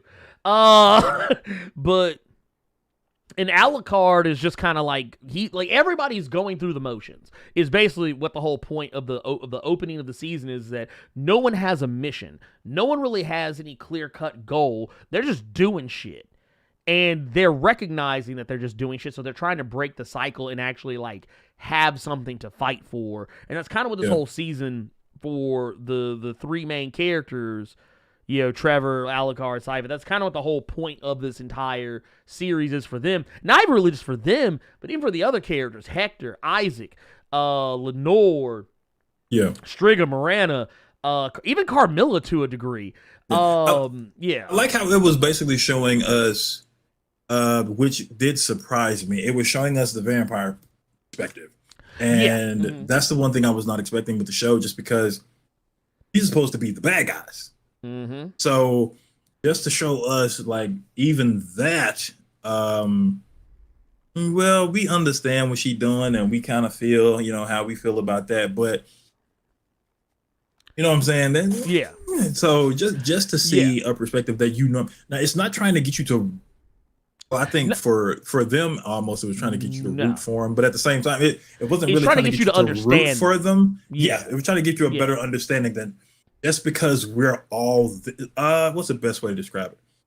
Just because I'm black and Ernie's black doesn't mean we have to agree with a Kevin Samuels or agree with a Dr. Umar. That's basically what it was. Just because you white, you don't have to agree with Donald Trump. Just because you Asian, you don't have to like karate movies. That's basically what it's saying right now. You can be different. You can be the outlier. There's no one way. Like even the point. I even think about Carmilla. Like Lenore. Even I don't think Carmilla actually says it in so many words, but Lenore actually explains Carmilla better than I think the show at any point in time ever did. Basically, Carmilla. They made Carmilla sound like she was a super fucking feminist. Yeah, because basically what it is, like the way Lenore plays it out is that we're vampires. Yes, we drink blood. Yes, we took over this land. But she was like, but think about it. How many vampire territories do you know of that are run exclusively by women? And we actually did it in a way that was, compared to what everyone else had done, relatively bloodless. Mm-hmm. And it's just kind of like, when you think about it, it's like, shit. Yeah, Lenore made it sound way better than Carmilla was making it sound, which was I'm snatching old. I went to the future. Shit. I got a Spotify account, and I started listening to that Beyonce song "Who Run the World, Girls" on repeat. Mm-hmm. That's how Carmilla made it sound. Like that's all she been listening to. So she's finna wipe off every nigga on face of the planet. Lenore made it sound much more feasible and made it sound like, okay, this sister spitting. Okay, I understand what she's saying. Look, she made Carmilla sound like a regular human being who eats food and drinks water and breathes air. Shit, I'm gonna tell you, she humanized the motherfucker. I'm happy you actually said that though, because until I saw Alucard do it, I didn't realize undead vampires could fucking pee. I didn't. Yeah. Mm. Cause I figured, oh, that shit just go. It don't work no more. You see a fine chick somewhere, you assed out. So it just caught me off guard. Oh no, Alucard walking outside, just peeing in the front yard next to all the corpses and shit. Wait, I just want to point out, I still love it. He still had the two motherfuckers from last season still up on the spikes. I was just like, damn, he didn't even take the motherfuckers down. They still sitting up there. But no, I'm like, what is he drinking to be peeing like that in the front yard? Like he must be drinking. He drinking that good shit. He drinking that Cavassier. Boy, drinking the RC cola out the blue can. Right. Now I will say this though. I also love the fact that Striga, Morana, they also got more depth and character that I felt than what they got. Because in the second season, it was really just Lenore and Carmilla who got, or not the second season, but I mean the third season. It was Carmilla and Lenore that kind of got the lion's share of the character development. And then this season, Striga and Miranda didn't get a whole heap of lot either, but I felt like they got more than what they got in the previous season. And someone brought up the day armor. That shit was lit. I was like, dude, this is some Dark Souls shit. Yeah, that was. I said, this heifer got on Dark Souls armor. Lord. One thing I did like about that scene, like the armor was cool, and then she proceeded to just slaughter all these poor farmers. I like the fact that it showed that it's not just Trevor and old girl that was out there trying to fight the good fight. These average Joes know these are vampires too. Let's try and then they basically tried the stealth mission real quick. They did before that Dark Souls music, before that damn Bloodborne boss theme came on, and she put that armor on. You know what I'm saying? So I did like that fact that it showed that it wasn't just your average regular Joe just cowering in fear because of monsters. They tried. They tried. Well, and I think that's also what, like, for me, that's what enhanced the story for me, was that people were taking up arms. They were fighting for what little they had. Yes. And it's like, because we can't not talk about them either, but, Isaac and Hector, I also thought, Hector probably, I think Isaac maybe a little more so than Hector this time around. Dude, Isaac was out here. Isaac was out here. I'm finna put some dots on my fucking face at some point. I just want to play that, dog. Look, I would love to be able to walk into a room the way Isaac did and just do this. Dude. And then motherfuckers' heads just fall off because a whole gang of goons that come through the window and just out here like... It looked like it was gonna be a funny moment because he just swoops in.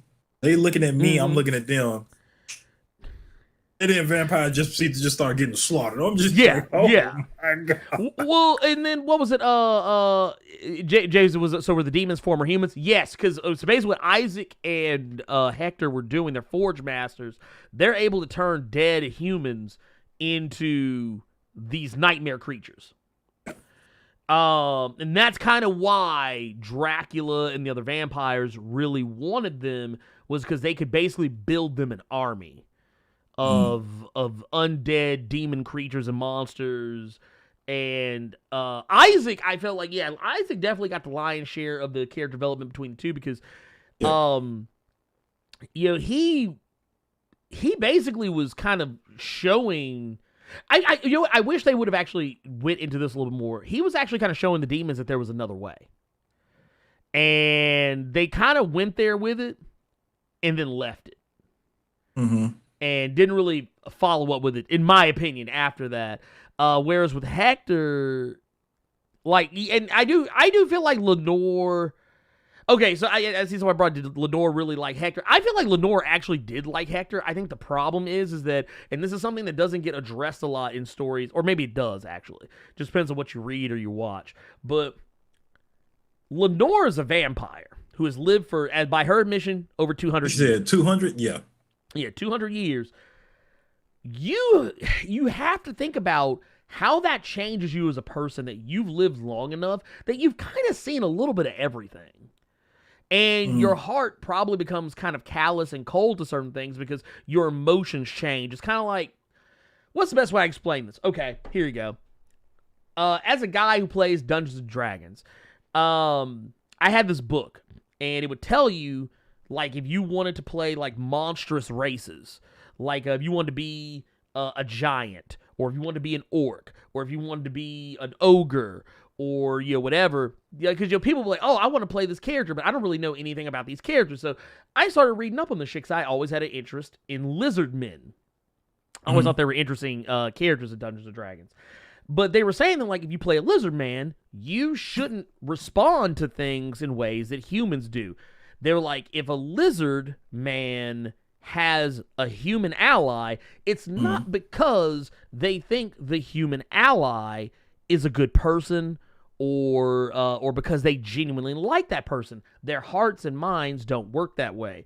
If they are friends, quotey fingers friends, with a normal human as an ally, it's because they think that person's useful. It's not because they actually like them. You better hope that human isn't the fucking Australian from what we've seen with lizard men. Look, it has some motherfucking boots around. If it's an Australian man, you're dead motherfucking lizard man. Right? but I mean, but you get what I'm saying though. Like because you know they're these types of creatures whose nature is completely different. I kind of feel that's the same way a lot of vampires are written in popular media, is that, you know, their minds and their hearts just don't function the same way normal people. Yeah, they don't have souls, basically. They're just soulless creatures. Right. Like, I think Lenore loved Hector as much as a vampire can love something. and that's it. I don't think it was like in a way a human would. Yeah, I think she loved him about as much as, like, you loved when Little Debbie cakes were a quarter. Right. When you go get a bag of chips for 30 cents. You go get an Arizona tea for 99 cents, and it's actually 99 cents, not a $1.50. You know what I'm saying? And Walgreens got them 2 for 1. See. But no, it's kind of like, you ever watch, was it Devil's Advocate? Yes, with Al Pacino. Yeah. Dude, one of my favorite movies of all time. But it's something that Al Pacino says that I always laugh about when he talks about, when Keanu Reeves is like, well, what about love? And he's like, overrated and chemically no different than eating large quantities of chocolate. That is how that shit works. But no, overall, action Mailman saying, love him that Omni-Man pet love. Ooh. Wait. Dude, my wife tagged me in some shit the other day that had me about to die. Cause she said, this is so you. And I was like, man, I don't know how I feel about this. But it was like, but I'm trying to see if I can find the motherfucker. Let me see if I can find this motherfucker real quick. But no, basically, yeah, animation, action, everything I thought was fantastic for the most part. You know, I think that it did the job that it needed to do, you know, to closing out the story. I will say this. I appreciated that the climax of the story happened in the penultimate episode. But this is something that's very tricky to pull off because the CW tries to do this shit a lot of the time. Yeah. You know how the CW they'll do is like, oh, well, Flash will beat the bad guy in the penultimate episode, and then the next episode is just Fallout. This is what's going to happen next season. This is what's going to happen with this spinoff we're going to try to come out with. I got you. Yeah, right. So, I mean, yeah, that's cool and all. Don't get me wrong, that's cool. But Yeah, it was one of those situations for me personally. I kind of felt like, I kind of wish that they didn't Lord of the Rings me.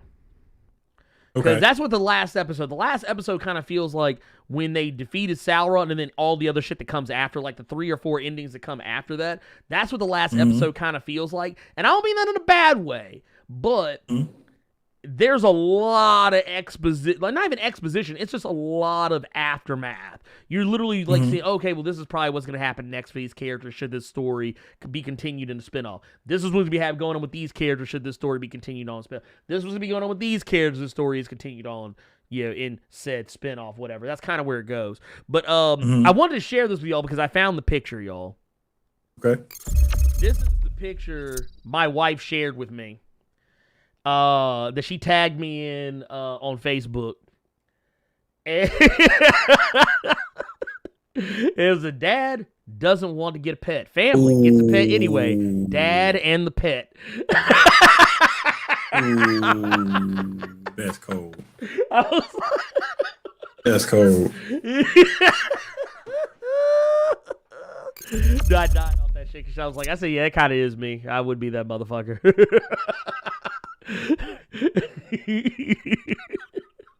But no, anyway, point of the matter is, I'm actually have to save that picture for later. That's gonna be some shit I'm gonna use at a later date and time. But no, at the end of it all, I do feel like story-wise, wrapping up, telling these characters their story, their journey, I felt like by the time we got to the end, Alucard was Alucard, as we expect him to be. Trevor Belmont was Trevor Belmont, as we expect him to be. Sypha is Sypha, as we expect her to be. I feel like a lot of the characters, like, because that was a complaint I heard. That's why I asked you how you felt about the characters in the first season, because a lot of people, one of the complaints was that if I ever heard any complaints at all about Castlevania, was people would say, oh, it just doesn't feel right because the characters don't act like the characters are portrayed in the games. And that's the thing, though. Yeah, they never did. It was us putting something on them that we thought they were. Right. It was like I was saying earlier, they didn't have personality whatsoever. They had whatever personality you wanted them to have. Exactly. It was whatever your mind made up for them. Because as far as that game was created, and as far as when you press the start button, it was just a white dude at the front door, go kill stuff. That's all it was. Anything else was shit that you put together in your mind. Like when it's the same thing when people are playing like a Madden or a 2K, and their favorite player or whatever is breaking tackles left and right. That's because that's the way it was put in the game. Not because you think that's because just because that's your favorite player, they got more heart than everybody else on the fucking team. No, that's just how the game was put. Okay, that's just the overall score and what was coded in there. Right. Well, you have to look at it that way because, I mean, with the exception of some of the more recent Castlevania games, and to be fair, I don't think really many, if any, of the characters that have been in recent games are actually in this show to any actual degree. Carmilla probably being one of the few. But Carmilla is probably one of the few that I was like, yep, that sounds about like Carmilla. Maybe even more so than the games could portray, because a lot of those games, they didn't really have a lot of acting in them. Some of the more recent ones, yes, like I know we got to like the PlayStation 2 era, Dreamcast era, we did get more games that had some of those characters depicted in other ways. But by that point, there was one that was supposed to come out on Dreamcast, and it never did. That was the one. I don't know if you heard. That was the one that the people found that they found like a playable. I guess like a test version of it. Like it was supposed to come out on Dreamcast, never did, but it was supposed to have like a female protagonist, all this other shit. But yeah, it just, I don't know. I feel like a lot of people don't recognize that. Like even if you go to like Symphony of the Night with Alucard doesn't really have a personality in that game. He talks, but he's not like a fully fleshed out character. He's whatever you want him to be. He's whoever and whatever you want him to be, and that's fine. There's nothing wrong with that. But ultimately, breaking it all down, I feel like the Netflix did a good job of bringing the story to a close. They delivered on pretty much almost everything I think they promised. I just felt like clout. Oh, this man is that Lament of Innocence? Yes, it is. Yeah. I just felt like just felt like capping real quick. Dude, look at this motherfucker. Look at this motherfucker. That's all. I just felt like bragging real quick. This motherfucker right here. That's all. But yeah, no. I see. Here you know she brought up the 360 John. Yeah, that's Lords of Shadow, which I liked Lords of Shadow. I liked Lords of Shadow a lot. I love that game. It's fantastic and very well voice acted. Actually, and I kind of feel like a lot of the vibe that Castlevania the anime has comes from that game. A lot of like the kind of subdued dialogue, kind of more laid back, talking amongst each other. It feels very Lords of Shadow. Like, honestly, I think if Lords of Shadow would have caught on better, we would have gotten a Lords of Shadow anime and not what we ultimately got. But that's another story. But yeah, I think that it delivered. I think that it delivered 100%.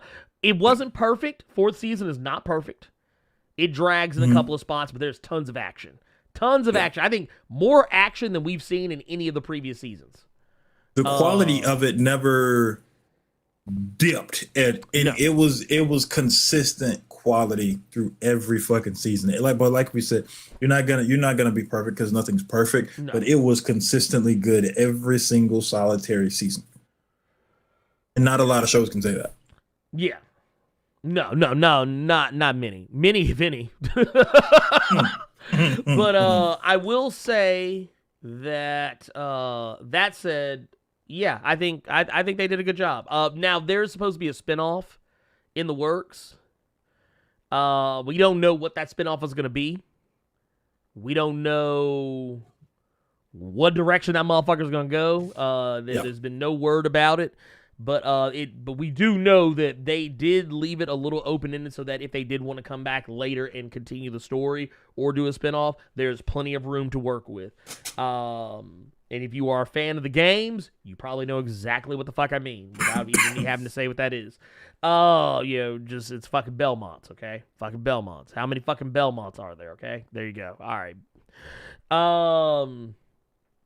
But no, that said, Carter, let's talk about something else real quick, and then we're gonna jump into where are we at on time? Ooh, good, on time. Let's talk about this for a minute. How do you feel about the news that we got what was it, 2 or 3 days ago? I think it was 2 or 3 days ago.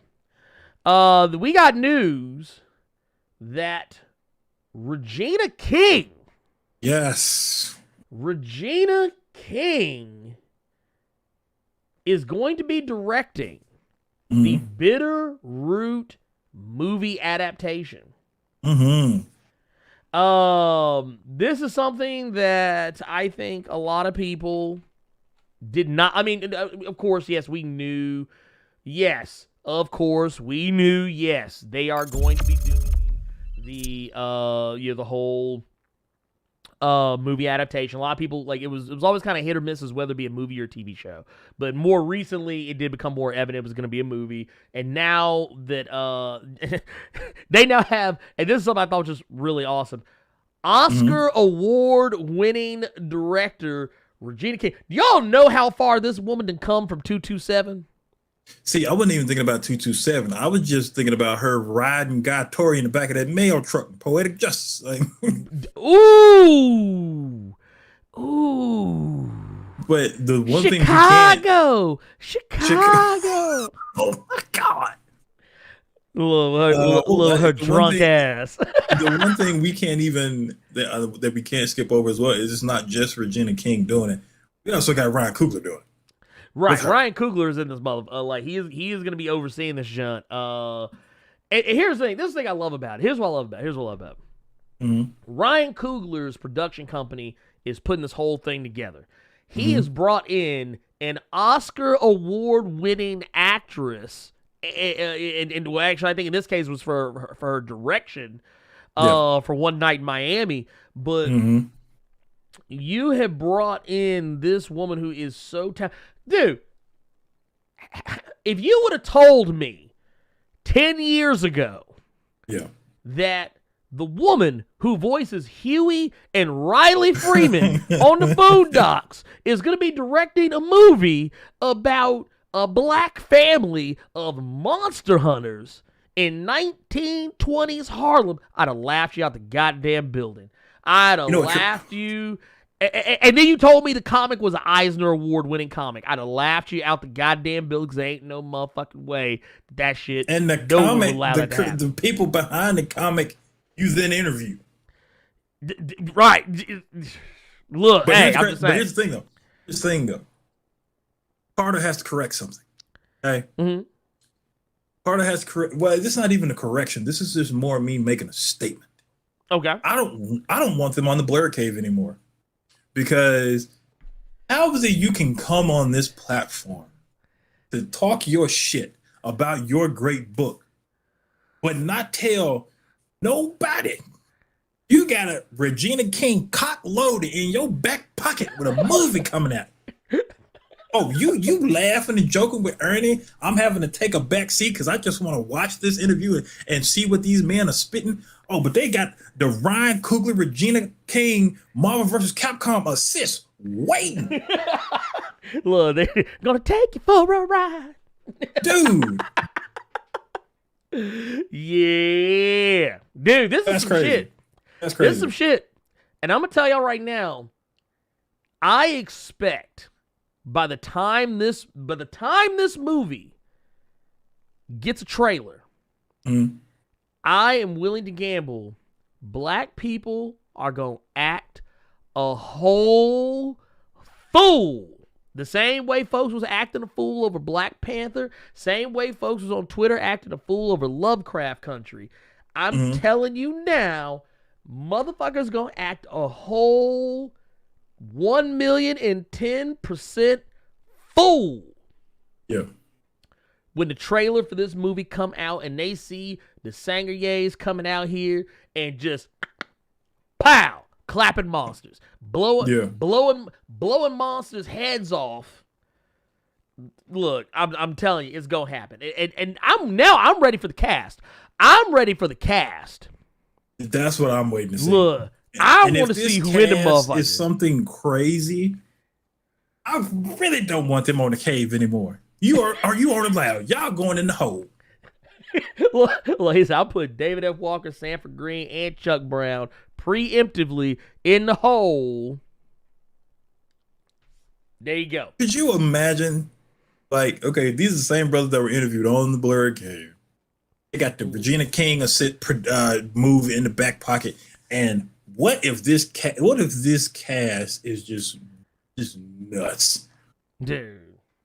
Yeah, can I tell you a name I think is gonna wind up being in it though? Can I tell you a name I think is gonna wind up being in it that we both go laugh about? What, Mahersh? No, not even Hirsch. No, I can see Hirsch in this. I can see Hirsch in the motherfucker. But our boy we talked about earlier, Lakeith Stanfield. Oh God! You know that motherfucker gonna wind up in this shit. You know he gonna wind up in it. Oh, then they really getting put in the hole for putting him in there. Look, see, here's the other thing. Here's the other thing I kind of want to like. Okay, I can see Mahersh. I can see Mahershala Ali in this shit. But what I'm probably closer to seeing is I kind of want to see them go a different direction. I kind of want to see them get my boy. What's that boy's name from Black Panther? The guy that played M'Baku. I want to say Winston Duke is his name. But I always get his name confused with another Duke, and I think it was Winston Duke. But I would like to see that brother in there playing somebody. I would like to see your girl Tiana Paris, Monica Rambeau in that motherfucker playing somebody. I'd like to see that. Shit. Like I'd like to see her playing like somebody like Blink. The younger one of the younger Sangerye's. But yeah, dude. That is something, dude. That is something special, though. Like, Yeah. God, dude. Can you imagine? You got what was it? Sister Night? Sister Midnight? Sister Night, yes, sir. Yeah. Out here. Directed. Yeah. Ain't this about a bitch? Winston Dukasberg. Dude, I can see Winston Dukasberg. I can see that shit. Yeah. Yeah. I can see that shit. Cause Berg be talking cash money shit. Just be talking crazy to motherfucker. I be like, bruh, calm down. Like, you know, if you don't get a down. role in some kind of capacity in that movie, they really can't be on the Blerd Cave no more, right? You know, if you don't get some kind of role. Man, look, I know if I don't get some kind of extra role or something in them credits, and I wasn't even on the show, I want to be on. Man, listen. Let me tell you something. I was actually we were in the Discord. I was in voice chat talking with Shane Godzilla, Absolute Venom. I was like, look, if I was like, look, I know parts of Bitterroot take place in and around Memphis, like near Memphis. I'll fly back so fucking quick. Let me tell you something. Come holla at your boy, y'all, man. Look, Man. hey, I want to put this out here in the universe. I'm putting this out here in the universe. Ryan Coogler, Regina King, David F. Walker, Chuck Brown, Sanford Green, whoever got some skin in the motherfucking game. If you want to come holla at your boy. Yeah. You say, hey, look, we just want you to do a little walk on. Just walk by the camera and just kind of do a little walk by the camera, do a little.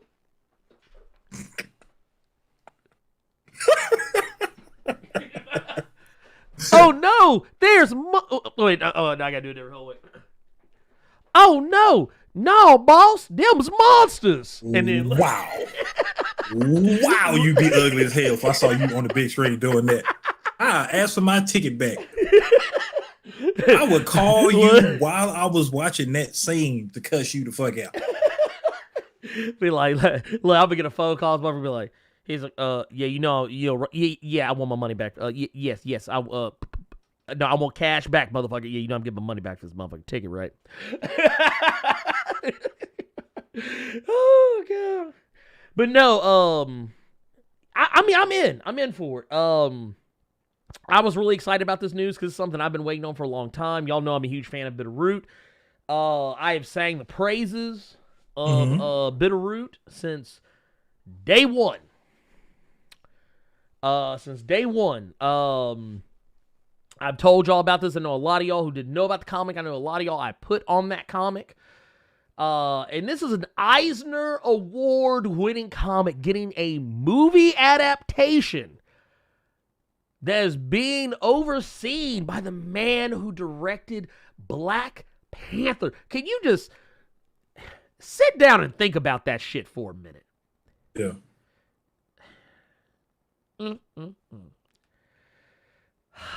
Lord have mercy, I'm so ready for it. But anyway, I'm excited about it. Obviously, I'm clearly very excited about it. I'm happy about the motherfucker, of course. I know a lot of other people are as well. I haven't heard too much else after the fact. The only other thing I know about the movie is that, oh man, yeah, I'm about to look ugly as fuck. Okay. Oh, I'm about to look ugly as fuck. So you know who writing the movie, right? Mm.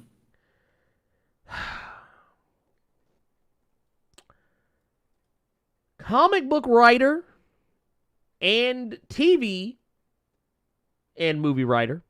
Okay. Brian Edward Hill.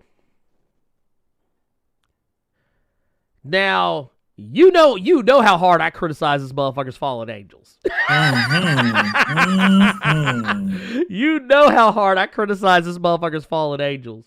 But no, he is going to be writing the script for this, the screenplay script, whatever, for this, I believe.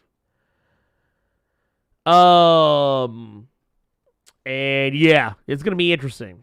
I mean, I can't dog him out like that because he's one of the people that's been doing this whole Boom Studio relaunch of Buffy and Angel because he's been writing Yeah. Angel, and Angel's been good. Well, no, that's the thing. No, that's the thing. That's the reason why I feel bad about it because, like, because he wrote. I think if I'm not mistaken, he wrote Killmonger. Did he? If I'm not, I think I want to say it was him that wrote Killmonger. And I know he did that Batman and the Outsiders that the Signal was on.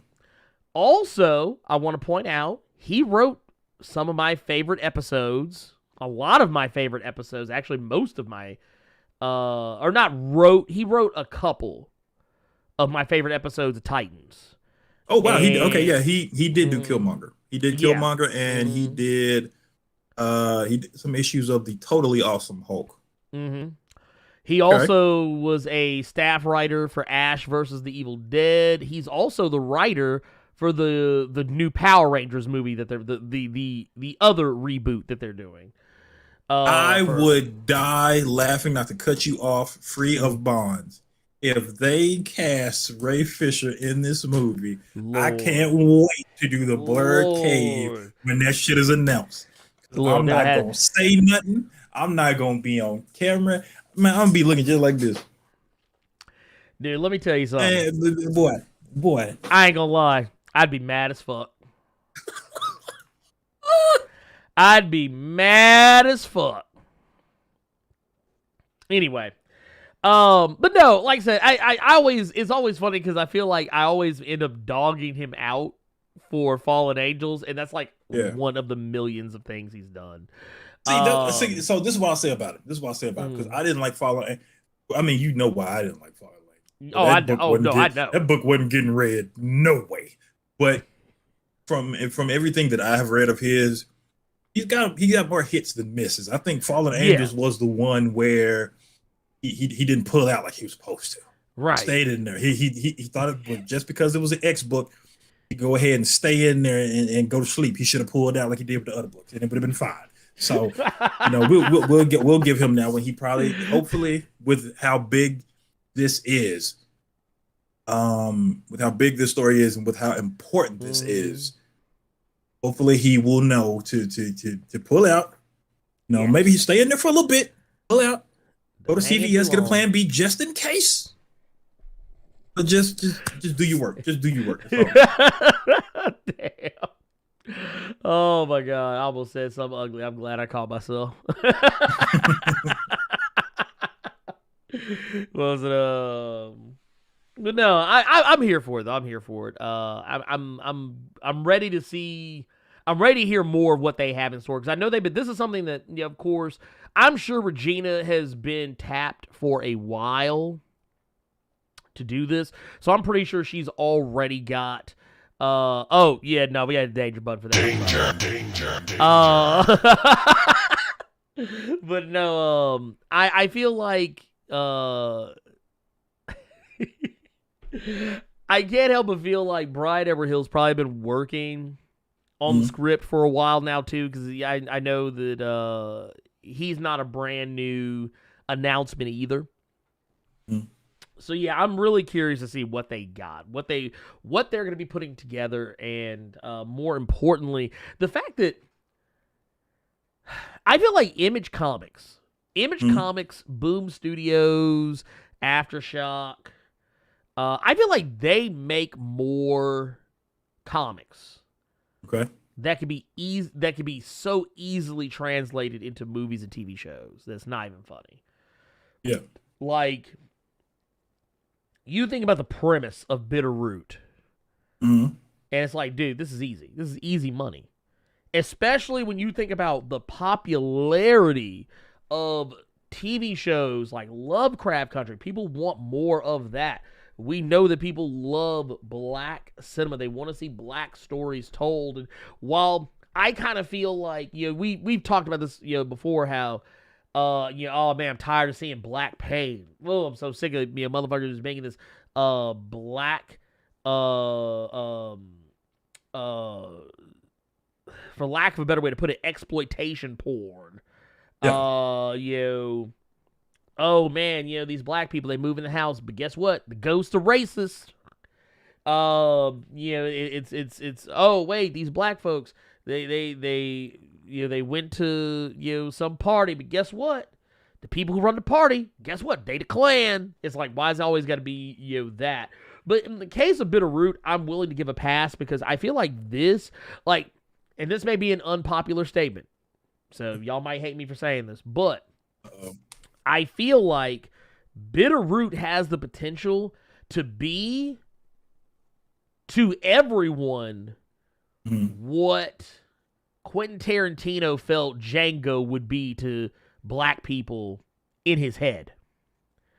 Like Quentin Tarantino probably thought, oh yeah, this Django Unchained shit, oh yeah, dude, black folks are gonna eat this shit up. They gonna treat this shit like it's the second coming, which some black people did. But I feel like this is gonna be an opportunity to give us some Django Unchained style shenanigans. Yeah. In a way, like by black people for black people, that's actually going to hit the mark. Like, it's actually going to land. It will actually be authentic. It will feel real. It will be exactly what it says it is on the tin. It's going to be an actual experience, and people are going to fucking eat it up, and I think people are going to be like, nah, dude, where's this been all my life? That's the experience that I'm expecting. It's going to show that we're more than slaves. Right. It's going to show that, even though we have that adversity, we can still be a family that puts in work when need be. We're not just slaves. We're not just, excuse my language, we're not just some niggas from the hood. You know what I'm saying? We don't just wear hoodies and FUBU and fucking Jabot jeans. We can be just as great as every other form of media that you've seen with every other family that didn't look like us. Right. No, we can be, we can be people that look like me. We can be the Incredibles. People like me, we can do the supernatural thing. We can do everything that you can do. Not trying to say that we're better. I'm not saying that anything you can do, I can do better. Like no. It's just showing that. But we can are do it all too. here. Right. We all are right equally here. as capable. So yeah, I can't wait for this. I can't wait for this. Then we have people that behind the camera that will make sure that it is this. Yes. So there's no doubt in my mind, Regina King for the put in work. Ooh, man, I can't wait. I can't wait. Yeah. But that said, though, I think because we're getting close to that time. Yes. The magic hour. I want to go ahead and get ready to give us some recommendations real quick for you. I want to jump on some super chats. So everybody start getting your questions together, please and thank you. And start putting them in chat so I'll have them there and I can start going through. We're going to go through questions in the chat, and then, as usual, we're going to go through questions in the Discord. But we'll do all of that after we give our recommendations for the week. And, of course, as I give the super chats, I got to go back a little bit because we got our Jack Fellham with the $5 super chat says, "For the cause, brothers, tell Miss Gladys I said hey," with her fine. Fuck with that woman. Get your head back. No, we ain't gonna talk about that. No. He said no. No. Two's the one with the $5 super chat says, "I'm gonna find Regina and Ryan's emails and just beg to be on the set of this. I will gladly be a PA or a grip. Just let me be a part of this, please." Dude, that's what I'm saying. I don't even want to be anything special. Look, I'll go get coffee for Regina. I'll be like, "What you want from Starbucks, baby?" Can I smell her one time? She ain't gonna know. I'm gonna ask for a selfie and shit. And like lean in, but it'll be like when I told you I saw Halle Berry at Starbucks up here that one time. It'll just be much better. I never told this story. Okay, I've never told y'all this story. Should I tell this story? This story is fucking embarrassing. Dude, oh, God. Did I tell you this story? I know Bishop knows. Oh, God. So, do you not know have this not story told already? Me the story. You've not told me the story, by the way. God. Okay, so real quick, and then we're going to get into recommendations and stuff like that. I was at Starbucks. I was up here. That was a couple months ago. Now my job at the time was right up the street. I had overslept that day, so I had to rush to work. My phone's battery was low, so I left it at the job to charge to go get coffee. So I'm in line, and a woman, the woman at the register starts freaking out. Oh my God, oh my God. And that's when I look up, because my mind, there's a gym. This is all during the COVID stuff. There's a gym right in front of the Starbucks. So everyone is outside because of the quarantine stuff. So I'm just looking at all the unseasoned chicken wearing tights on the bikes. So I'm just looking at butt cheeks and stuff like that, just Googling. And when I turn around and I look to see who this woman is going gaga over, I see it's fucking Halle Berry. So instinctively, my phone's still at fucking work. And men will know what I'm talking about, and I think a few women will know what I'm talking about. Even though Ernie is in love, has his baby over there, Ernie gonna know what I'm talking about. I see Halle Berry there, getting her damn drink. I didn't gave up on getting my drink. I don't give a fuck about coffee at this point.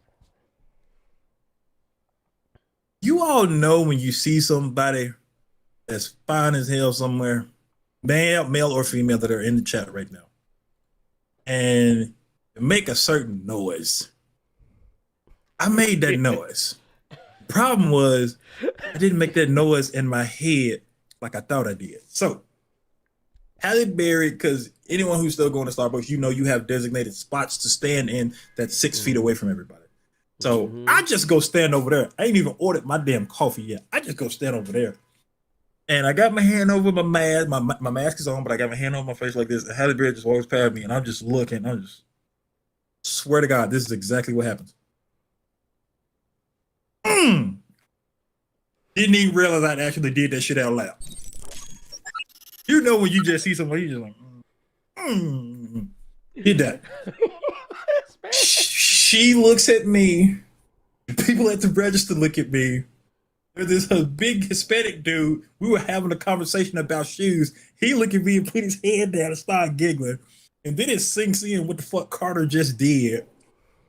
She makes it so much worse by going, yeah, I know, and starts laughing. I'll walk right the fuck out of Starbucks. I walked clean out. I was so fucking embarrassed. Didn't want my damn coffee.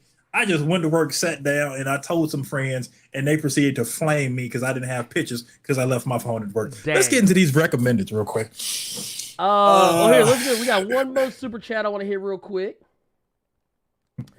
We got Raymond Pope. Says, hey, fellas, just getting off the job. Need to toss some coins to my hitter. Going home to watch this full episode with my kids. I said, love you guys. Hey, oh, Lord. We didn't talk crazy. We didn't talk crazy on this one. No, not this one. Not this one. We also got Gabriel Knight with the 1999 super chat. Says, just dropping some support for Blerd and Carter. Hashtag Carter, the real preacher. Keeping it real. Oh, God. Yeah. Well, I do have that voice sometimes. Oh God! See, we ain't talking about Devon. Look, testify. Oh God, dude! I was watching some Instagram channel. They have a bunch of different reactions to how wrestlers sell moves. So they had one of the Dudley Boys. Anytime they get a finisher put on them or get put through a table, how they start having seizures and shit, convulsions.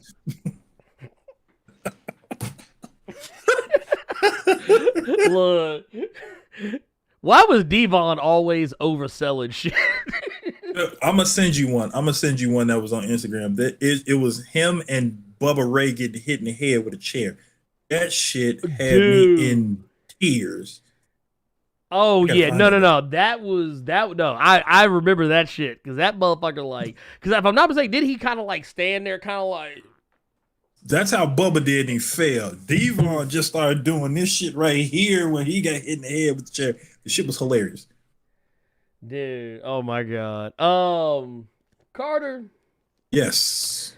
What do you have on deck for the people? So your recommendation this week. My recommendation this week, because I know a lot of people have said this several times, because I read a lot of the comments on Ernie's videos. They talk about how he never talks about DC.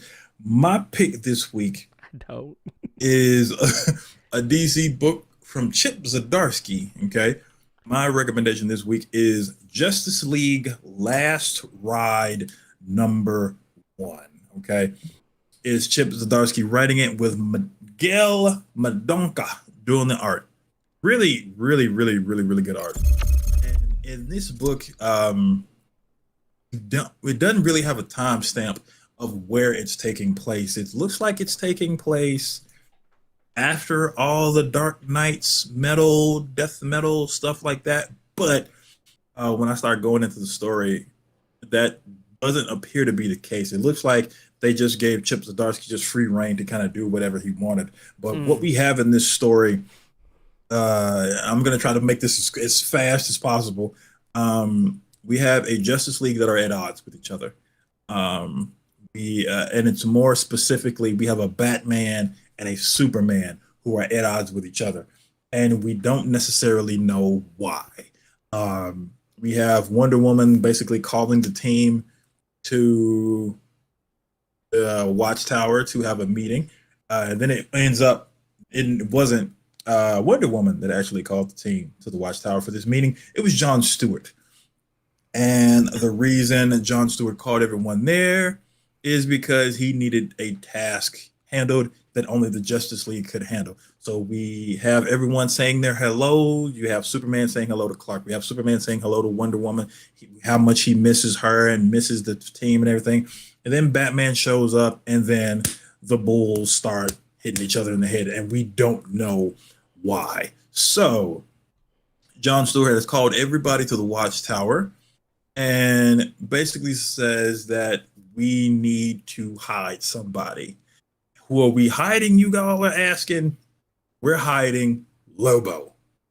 The Green Lantern Corps has placed Lobo under arrest. In their words, we're killing all of the new gods. And Damn. we have a Lobo that is under arrest for killing all the new gods. We have a Hal Jordan that looks oddly like Parallax, but he's not Parallax. He's still Hal Jordan. And what's going on here is Oa is gone. And the reason that the Green Lanterns are in need of the Justice League to hide and protect Lobo until his trial is because Hal Jordan is trying to make a case to the Guardians to make Earth the new Oa, the new home for the Green Lantern Corps, because this is his home. We can protect Earth. We can protect everyone else. Everyone seems to be a little bit on the fence, but they all surround Superman, basically saying, you know what? This is the right thing to do. We're going to do it. Batman, nah, we don't really need space cops. Deuces. So that then leads to Superman going to Gotham and basically asking Batman, what the fuck? I know we're having our issues, but this is something that needs to be done. And it leads to them clashing. And what we find out during their argument is that the reason they are locking heads is because basically from what Superman says, it's not my fault. I did the best that I could. You're the one that sent John to his death. So the reason that Batman and Superman are at odds has something to do with, in Superman's mind, led to Batman getting Martian Manhunter killed. Oh, damn. And the book actually ends with them both apologizing to each other, basically saying, you know what, even though we feel the way we feel about each other, you're actually right. Because the one thing that everyone says is, Batman may not want to do this, but it's Batman. He has a plan for this to work. And luckily, he does have a plan for where they could put Lobo to keep him out of harm's way for so that his trial can take place. And where are they going to try and put Lobo, you ask? One place that Lobo does not need to be if he killed all the fucking new gods. They want to take Lobo to Apocalypse. And that's where the book ends for the first issue. Lord. Was not expecting this book to be hitting the way it was, even though it's a Justice League story. I gave it a shot just because it was Chip Zdarsky writing a Justice League book. So I wanted to see how he wrote these characters, and just coming from his, I'm always going to say sex criminals, and coming from his Daredevil run, I really wanted to see how he was going to do a DC book. And this one was pretty good. We don't know where it takes place, but in a case like this, it doesn't really matter where it takes place. This is just a Justice League story. And from the first issue, this was pretty good. It's making me interested in seeing this next issue because now we know John Jones is apparently dead. Mm-hmm. He ain't with us no more. Yes, we know John Jones is dead. We know that apparently the core is gone and they want to remake it on Earth.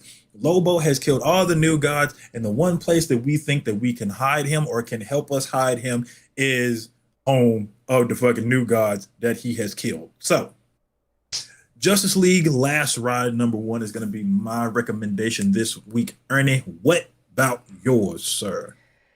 Well, my recommendation for this week is actually not going to be a comic. Okay. My recommendation for this week is going to be a movie. Ooh. Okay.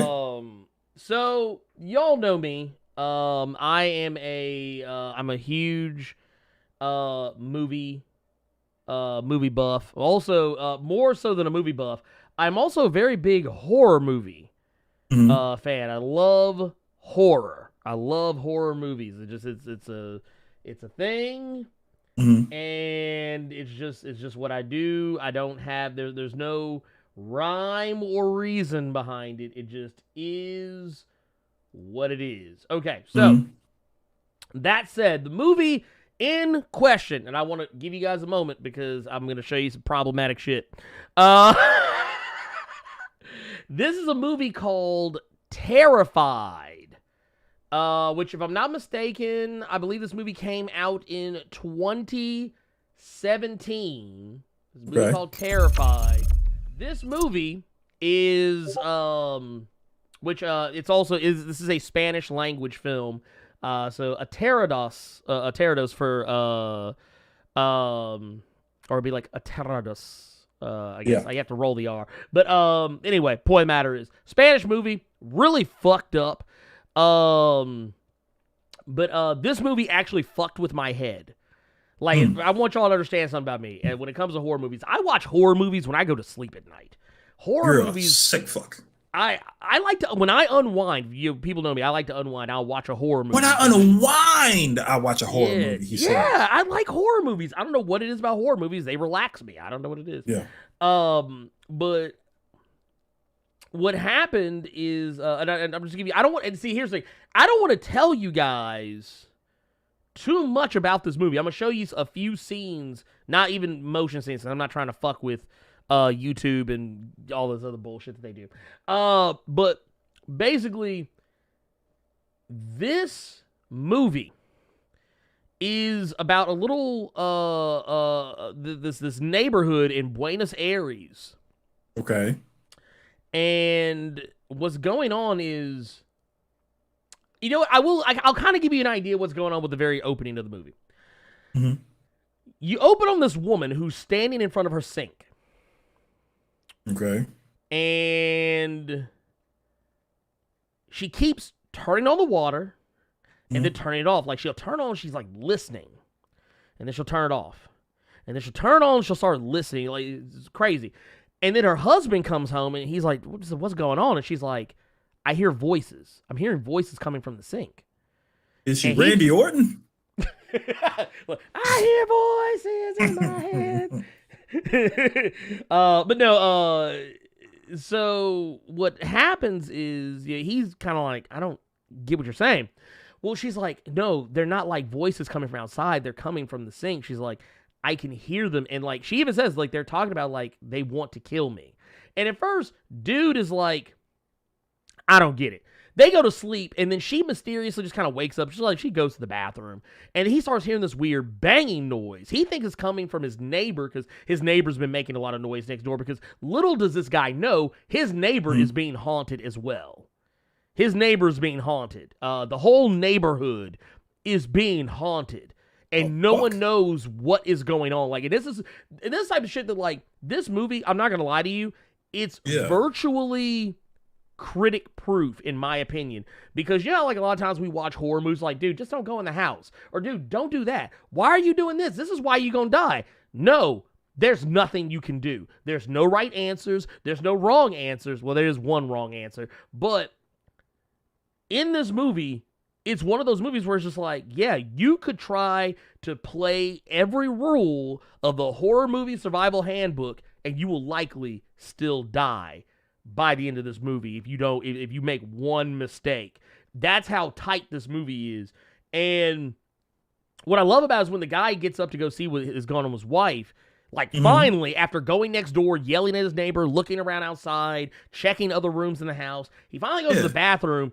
And he just sees some of the most terrifying, like the shit he sees, it defies belief. Like, he can't not believe what he's seeing because he's literally saying that, yeah, she wasn't lying. But some other shots, like, I didn't mean to plaster this one kid up like that, just like bam, like that. But yeah, like, these are some of the ghosts that you end up seeing.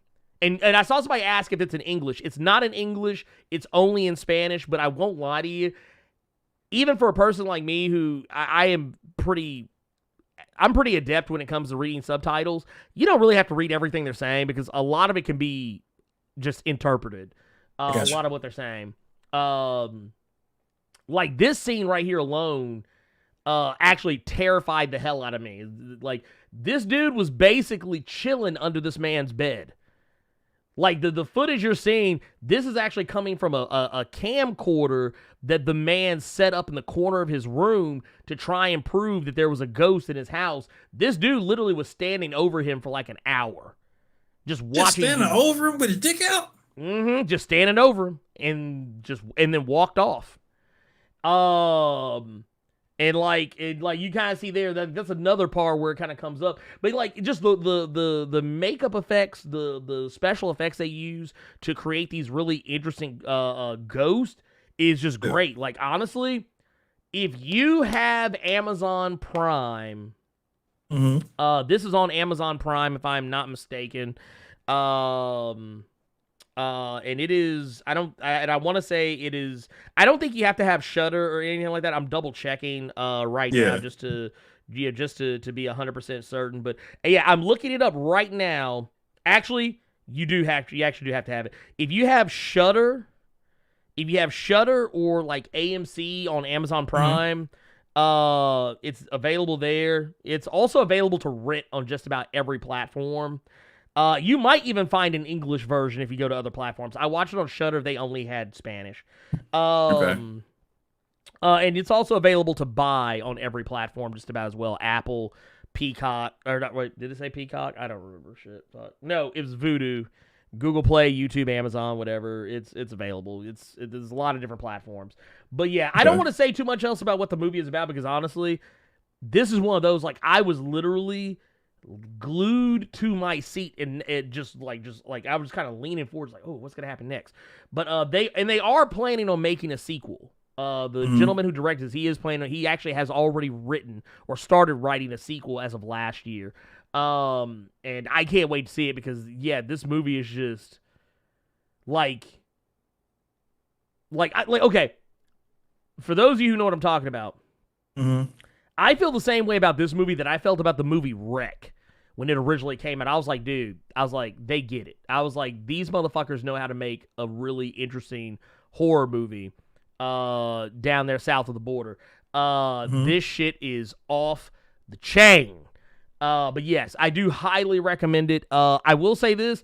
It, like, as a guy who normally doesn't get freaked out or scared by horror movies, this one actually fucked with me a little bit after it was over.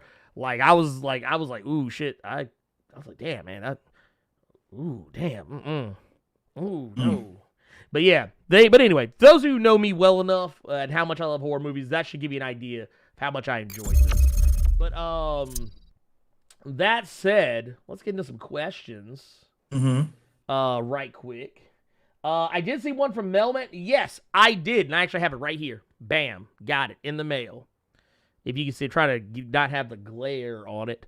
But yeah, Little Fuji, I got it. Thank you so much. I'm actually, when I get done with this, This actually was sitting on my desk when I came in here this morning to get ready for the cave. So I'm actually gonna read this with my kid here in just a little bit, actually. Let's see here. Let's keep it going. Let's keep it going. Let's keep it going. Let's keep it going. Let's keep it going.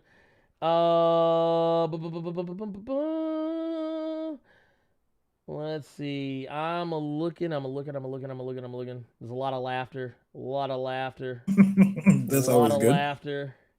Have I seen Spiral? Yes, I have seen Spiral. It is. Or are we talking about Uzumaki? Spiral, or are we talking about Chris Rock Spiral? I haven't seen the Chris Rock joint. I've heard some bad things about it, though, which make me very sad. Those Saw movies usually get bad reviews, and I like them anyway. So there you go. I was gonna say, apparently from some reviews that I've read, they're either saying it's fine or it's not really. It's trying to do something different with a Saw movie, which I can appreciate. Mm-hmm. I will probably go see it just because I like that Chris Rock is trying to do more serious stuff. If anyone has watched the newest season of Fargo, where he was trying to do his thing there, he was really good in that one. So I wouldn't mind watching Chris Rock in this one. I was actually talking to Ernie about going to the movies today. Actually, you go see Army of the Dead? Yeah, it was either I was going to go see Spiral or I was going to go see Army of the Dead. And with Army of the Dead being 2.5 hours, god damn. I told you, man. Zack Snyder don't know how to cut no movie. I guarantee you go see that movie. I guarantee you could probably pick out an hour of it that could have been cut. I'm just saying, being honest. I don't know, man. I might just sit back down and watch Snyder Cut again. No. See, look at you. Also, I see someone ask. Yes, it's a Pterodos. It's also just called Terrified. Terrified is the name of the movie. If you want the English name of it, either one I think will get you what you're looking for. There's a website that I like to go to a lot of times. I'm gonna put it down here in the chat. It's justwatch.com. If you go on there, you type in a movie, it'll tell you everywhere you can stream that movie, and everywhere that you can buy or rent that movie if it is available. Real shit. I thought you were going. I really thought you were gonna link one of them sites. No, God, no. No, God, no. My God, no. This man about to get me in trouble.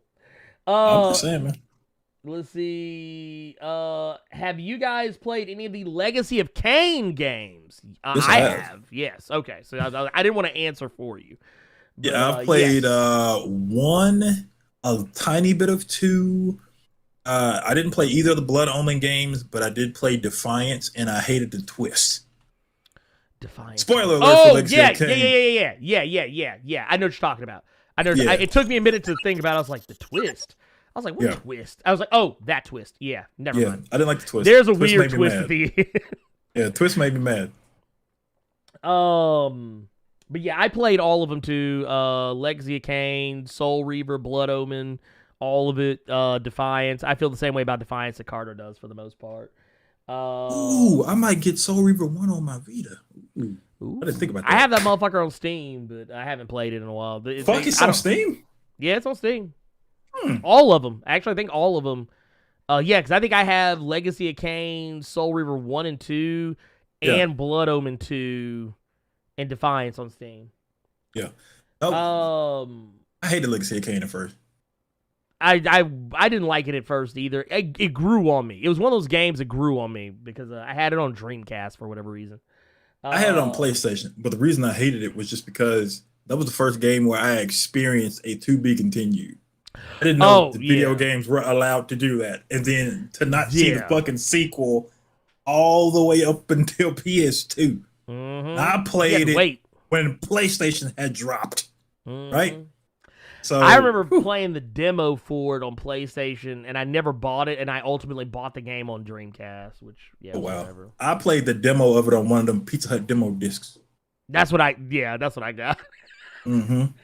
Will either of you be watching Spiral? How do you feel about the Saw series? I am a huge fan of the Saw series. Some of you may not know this about me, but I actually go back and rewatch all of the Saw movies pretty regularly.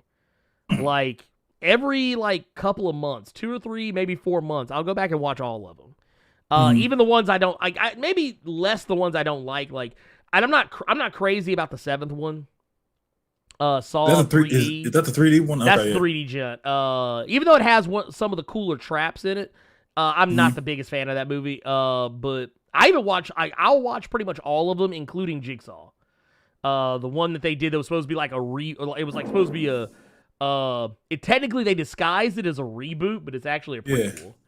Yeah, a re-prequel. It's actually a prequel / sequel because technically it takes place both before and after the Saw series. It's really weird. Don't think too hard about it. I didn't like those Saw movies when they basically turned Jigsaw's character into Hollywood Hogan. This nigga had all kinds of fucking contingency plan. But not even the contingency plans. It's just he had all these different disciples that you ain't never heard of. It was like when WCW, when everybody was in the NWO. Goddamn, everybody was a part of Jigsaw's squad. They even had a guy there was even a guy in NWO who's named the Disciple. I remember that dude. Oh Lord.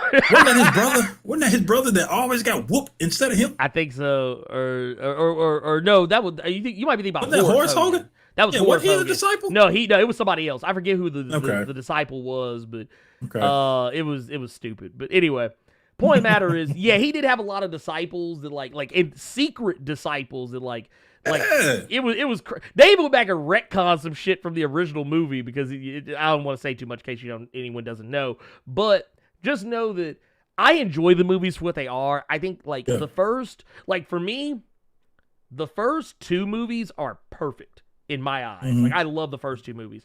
I like the 3rd one okay. The 4th movie is probably one of the last ones that I legitimately enjoyed. 5 is one that I'm kind of like, I like it, but it's also one of those movies that everyone in the movie is too stupid to realize that teamwork would get them to the end of the game alive. They didn't realize teamwork make the dream work. Right. Well, no, here's the fucked up part. They always figure it out after every game that they play that if they just would have worked together, they all could have made it to the next game without anyone having to die or suffer any kind of debilitating injury. And they keep learning this, and even by the time they get to the very, very, very last game, they still haven't learned. They think it's about survival of the fittest when it's like, no, it's survival of the group. And that's one of the reasons I hate it, because it made me hate, I legitimately hated everybody in that fucking movie because they were so fucking stupid.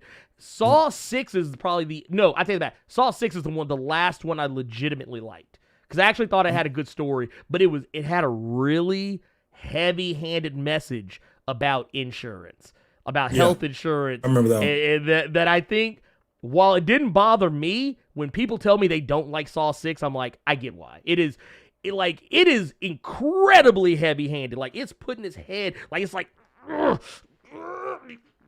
do you get it now? Yeah. Which one was that? Because I remember this one vividly because this was one that pissed me off. Which one was it where he was getting the surgery done with the one doctor that had the shotgun collar on, and all that dude had to do was 3. Okay, that one pissed me off because I forgive you, and then you kill him anyway, and then your wife got a face blown off. You don't know where your baby at. Now you then you get shot by Luke from Gilmore Girls in the sequel in the next movie. And then Luke from the Gilmore Girls get clapped, bro. That shit started pissing me off. Look, no, that's what I said. The 3rd and the 5th one, they do legitimately upset me. Upset me. Have I seen Maniac Cop? Yes, but not in a long time. But I do remember liking it. Yeah. What are your top 5 horror movies? A question for both of you, and know anything that has starred that Shaq starred in doesn't count. Well, I can tell you what my number 1 will always be. My number 1 will always be John Carpenter's The Thing. Always. Okay. Always. It's never a question. That movie still holds up to me today. Which one? No, the original. The 1982. The 1982 John Carpenter's The Thing. Okay, I thought you were talking about old Mary Elizabeth again. No.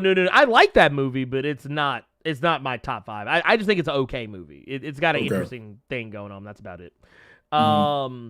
Beyond those, I actually would say Terrified has joined into my top 5 now. Wow. Okay. Grave Encounters is in there, which is also a really good movie. Good found footage horror movie with that breaks a lot of rules and will subvert a lot of your expectations. And also a movie that if you're one of those people go, well, why don't you just do this? Or why don't you do that? The movie be like, go ahead and try. Fuck around and find out.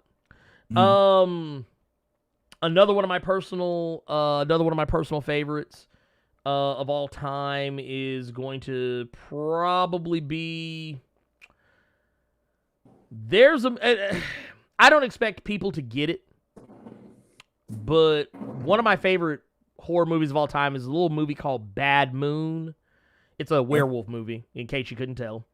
The plot is a little cheesy, the cast is a little weird, but it's one of the best werewolf practical effect deals that I have ever seen in my life. It doesn't hold up exactly today. Yeah. But I think it's really good. Oh, and then another one would be The Ritual. The Ritual, which is on Netflix, oddly enough. Okay. Oh, no, take that back. Take Bad Moon out. The First Descent. Oh, see, I thought you were going to take Bad Moon out and then put in American Werewolf in Paris. Fuck no. Dude, the only thing good about American Werewolf in Paris is that Bush song. The remix of that Bush song that came out with it. Dude, fuck that. Anyway, Carter, do you have a top 5 horror movies? I do not, because I don't fuck with horror movies like that. I will go watch them. If someone wants to go, like if people are wanting me to go to the movies with them, I think, what was the last horror movie I watched? Would it count as a horror movie? Yeah, it was a lot more horror than they were. Okay. The last horror movie that I actually physically went out to theaters to go see was that Evil Dead reboot. It's been a minute since I watched a horror movie. Oh, wow. Yeah, you've been a while. Okay, here's the funny thing. I actually like the reboot of Evil Dead. Oh, yeah, I love that movie. The movie was great. I just don't know if it would be I don't know if you would count it as a horror movie though, because it wasn't scary. It was gross. It was torture porn, pretty much. Yeah. Well, the thing is, the reason why a lot of purists don't like that movie is because it lacks a sense of humor. But what a lot of people don't know is that go back and watch the original Evil Dead. Them motherfuckers were deadly serious trying to scare you. Now, by the time you got to Evil Dead 2, that's when the series started taking itself less seriously. And then when you get to Army of Darkness, that's when it becomes a complete fucking comedy. Yeah. It's a complete fucking comedy by the time you get to Army of Darkness and then Ash versus Evil Dead, all this other shit. Evil Dead, the remake, was more a remake of the original movie and was taking itself incredibly serious. It wasn't trying to be funny. It wasn't trying to laugh. It wasn't trying to be like, hey, look how goofy this looks. It was like, no, we're trying to fucking make you feel grossed out. And I think it was we're trying to gross you out, because I'll never forget when you hear the scratching sound and it's the chick carving her fucking face open. But it was gross, but then especially the ending, it was gross, but it was badass at the same time. Yeah. And that bitch, when that girl ripped her and she ended up having to rip her hand out. Like she Ethan on Resident trapped Evil. Out of that car. Yeah. Yeah, she had to yank it, but then shoved it in the chainsaw and then shoved that chainsaw in that nigga's mouth. That was gangster. But, I liked it. I like that. But I think that was literally the last. And plus, the only other movie I can think of, it wasn't scary either. I think it was more so scary because I was young. But now I can watch that shit and it ain't scary at all. It's just fucking hilarious. It's fucking Demon Knight. Oh, yeah. I actually was going to say Tales from the Crypt Demon Knight, but I actually don't think Demon Knight's scary. It's more of a horror comedy. Demon Knight, it's a horror comedy more than anything else. But I still love it. Still one of my favorite movies of all time. But there are several horror movies that several people talk about that I was old enough to go see, and I saw it when it was in theaters and shit like that, but I just never went and saw them. Never went and saw them. I was never the horror dude. If anything makes me jump, I'm walking out. Fuck you. Kiss my ass. You know, that's how I feel about horror movies. Let's see. EAE Comics asks, "Are you going to read Spawn Universe?" Yeah, I'll read it. Here's the thing: I don't hate Spawn as much as people think I do. I don't. I really do. I actually joke with Carter about this. I actually don't hate Spawn. It's more I don't like Todd McFarlane. I don't like Todd McFarlane does with Spawn. What about Tales from the Hood? Tales from the Hood wasn't scary. Tales from the Hood, if you actually pay attention, the first one actually had a message. Yeah, the first one did. It actually did. It had a message about child abuse, about racism, about politics, gang violence. Tales from the Hood, I actually like the original Tales from the Hood. Also, Tales from the Hood, the original one, has one of the funniest slurs I've ever heard in my life. What's that? Hey, remember the one with the little dolls? I hate them fucking dolls. And remember the dude called, he's like, "You little nicklets." Oh, God. I was like, dude, wow. I'm terrified of those. I'm still terrified of those dolls till this day, just because a good friend of mine back in Memphis, his wife, they were living with her grandparents for a minute. I have to mention that his wife is white because it's pertinent to the story. His wife's grandparents, I helped them move into their grandparents' house. And when I'm picking his couch up to take it upstairs, I saw those creepy ass dolls because she had them locked away in the safe. Well, not safe, but like this cupboard. Glass cupboard. Yeah. And she had them dolls. Them motherfuckers just staring at you. When I tell you I dropped that couch on his foot and went and sat in his car. No. Look, wait a minute. No. Why you got these Annabelle dolls hanging out in your cabinet? These little black Annabelle dolls. Let's see. We got Bryce Biles Jr. with the $5 super chat asks, "Enjoy you guys every weekend. What's your thoughts on the new He-Man series on Netflix? They are turning Teela into Hella with a shortcut and muscled up. I'm fine with it. I mean, see, you said I'm for to show my age. That shit said Teela. I thought he was talking about tequila. This motherfucker. No, I liked what I saw. I mean, but here's the thing, though. Here's the thing with me, and this is probably going to ruin any cachet I have in regards to what y'all think about what I say about this. I didn't have a problem with the last He-Man reboot, if I'm being brutally honest. I actually thought it was fine. A lot of reboots don't bother me because I know they're not for me. Yeah. They're not meant for me. They're not made, like when they reboot Thundercats or He-Man or Ninja Turtles, especially Ninja Turtles.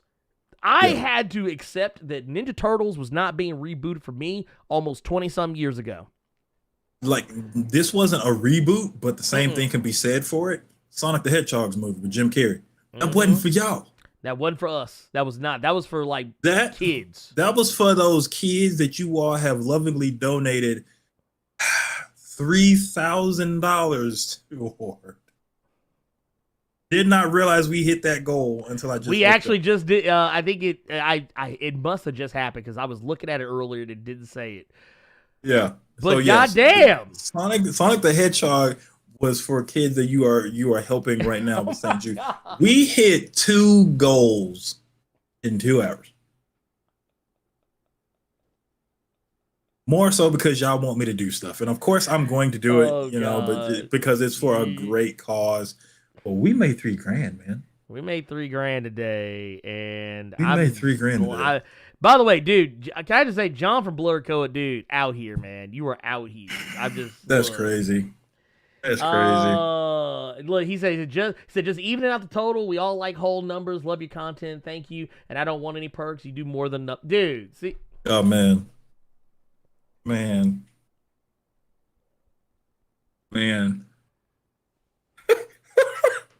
When you did that, honest to God, when he started poking his head, y'all, I was expecting to hear bing, bing, bing, bing. Dude, I'm just. Don't you actually, you know what I need to do? I need to actually make that a sound that, like, I keep, for whatever reason, the sound notifications, I don't know if they play for y'all, but they don't play for me. Okay. Maybe they do, maybe they don't. Shit, I don't know. But as far as I'm aware, no sound plays whenever, like, it's supposed to play a sound whenever we get a donation. But for me, it doesn't Yeah. play, so I don't know. I can't honestly say one way or the other. But no, dude, John, thank you so much for that, dude. Y'all are just, dude. I don't even know. I don't even know what to say. I don't even know what to say. Oh man, that's crazy. That's crazy. But let's oh my god. Okay, so just all I can say is thank you. That's all I can say. You just keep doing the Lord's work, man. You keep doing the Lord's work for these kids, man. I can't. Dude, just thank you so much for that. Yeah, that is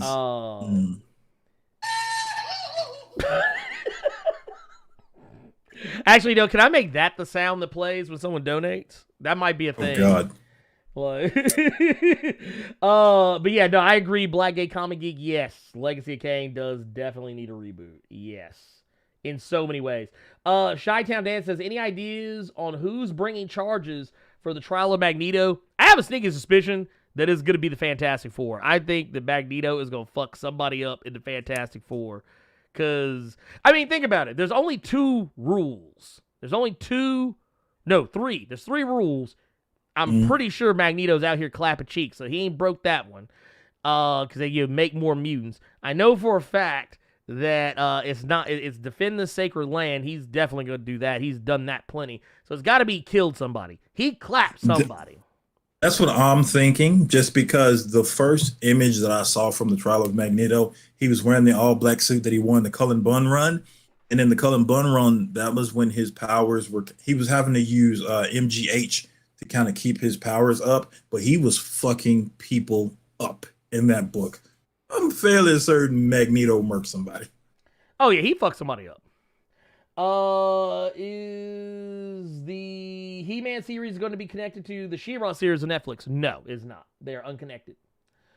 Talking about game sequels, whatever happened to Shenmue 3? Didn't it come out? I swear to God, Shenmue 3 came out. Okay, I'm not crazy. Okay. You Here see it how he is. kept this shit. You see how he got this shit in the plastic because he ain't playing it. But I'm not. So the fucked up part is I actually backed the game on Kickstarter, and when they sent it to me, I was like, oh, okay, cool, thanks. you know, the first time I played that game on Dreamcast, I didn't know that's what an RPG was. Mm-hmm. Did not realize that game yeah. was an RPG because that was one of the games I played. I said, wait a minute. This ain't an RPG. They not taking turns. I'm just whooping ass right now.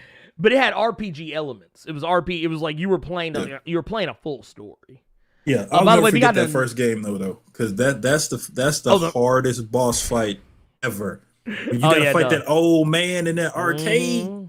Whoop my ass, dog. I played the second game on OG Xbox. That motherfucker was even worse. When it came to some of the fights you had to do. Lord. Yeah. We did just get a $20 anonymous donation. Thank you to whoever it was that did that. Much appreciated. Thank you.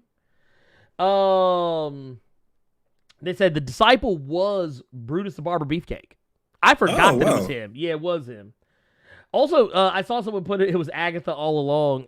Did you know that the showrunner for WandaVision originally wanted to get Cardi B to do the song?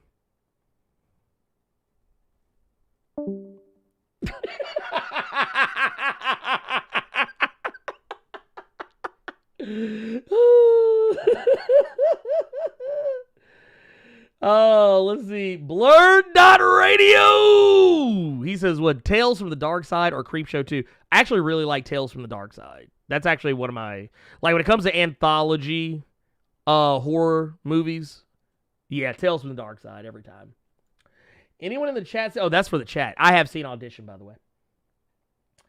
What's that werewolf movie, Curse? A very bad werewolf movie. At least how I remember. Let's see here. Oh, man, the chat jumped on me. It jumped on me. I'm looking. What about Bones? Bones? I don't even count it as a horror movie. It is a horror movie, but it's only funny to me. I'm still sitting here tripping off Carter, by the way. Oh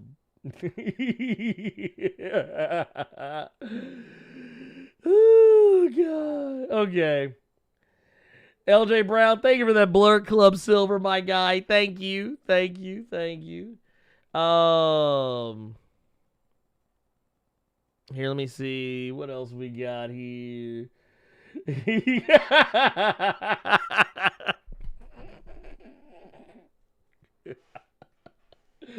Yeah, and I think it's safe to say Carter said, "Nah, man, I'm good." We're gonna go ahead and read. Let's see. Let me see if we have any questions in the. Oh, Carter is back, y'all. That man said, "I got to go. I gotta head out."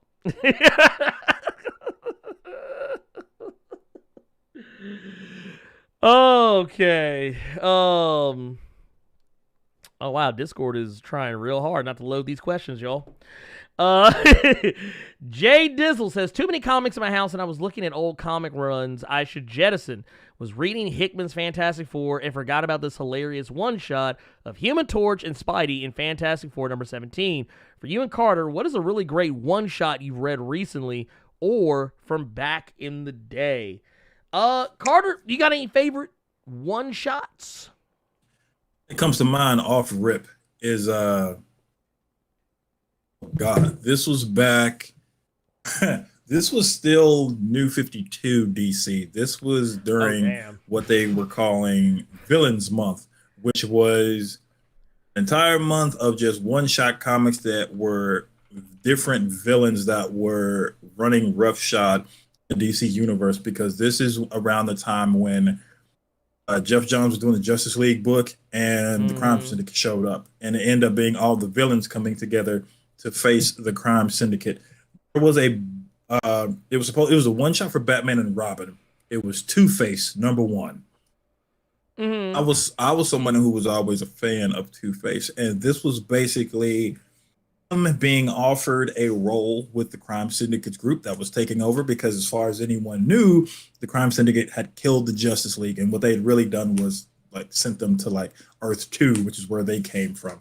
But the entire issue was just basically Two-Face with this new coin that he had gotten from Scarecrow for joining the Crime Syndicate. And basically what Two-Face had to decide was, if he flips it, if it's head, he's going to join the Crime Syndicate. If it's tail, since he is in Gotham, he's going to be Gotham's protector in the way Two-Face is going to protect Gotham. It was a really, really good one-shot. I don't want to say anything more than that, but that was a really good, really, really good one-shot. If you're a fan of Two-Face, it's some animated series vibes. If you liked that iteration of Two-Face, another one, if you didn't like that one, the Riddler one-shot that they had come out with during Villains Month, that one was just as good. That one actually was written by Scott Snyder, and it took place during his 0 Hour event. So Riddler #1 or Two-Face #1 are two really, really good one-shots that have literally nothing to do with each other, just solid stories from two great writers. I think that Two-Face one was written by Patrick Gleason, I believe. So I think it was the writers from those books at that time. So I think the Two-Face one shot was written by Patrick Gleason, and the Riddler one I know for a fact was written by Scott Snyder. So those are two really, really solid one shots. Damn, I had forgot about that shit. Honestly, for me, dude, I'm having a hard time thinking of any. Like when I think about one shots. Man, yeah, I'm having a tough time thinking of one. Well, I tell you what, I don't. As I sit here, kind of, I guess you're thinking the whole thing over. Whatever it would be. Okay, you know what? I don't know if this would actually count, because technically, I guess it would be an annual. I want to say it's an annual. Let me double check it, because I'm actually looking it up now, just because. I'm trying to see what exactly. It was a comic I had like way back in the day that I actually thought was. Pretty damn good. Okay, yeah, this is what I thought it was. This is one that, and some of you have probably seen this cover. I can't tell you a whole heap of lot about what was in it, but it has a special place in my heart. Is because, like how Carter said, I'm also a fan of Two-Face, and this cover is a cover that I got in the mail when I was a kid. I think I've talked about in the past how we used to get like mail-in comics. But Batman Annual number 14, I got this in the mail once. And I don't know. It always stuck out to me. I remember the first time I saw it, it grossed me out, and I thought it was so weird and creepy looking. But when I actually sat down and read it, I was like, I actually really like this. And I don't remember much else about it, but it's the one that sticks out in my head. The most, at least. Let's keep it pushing.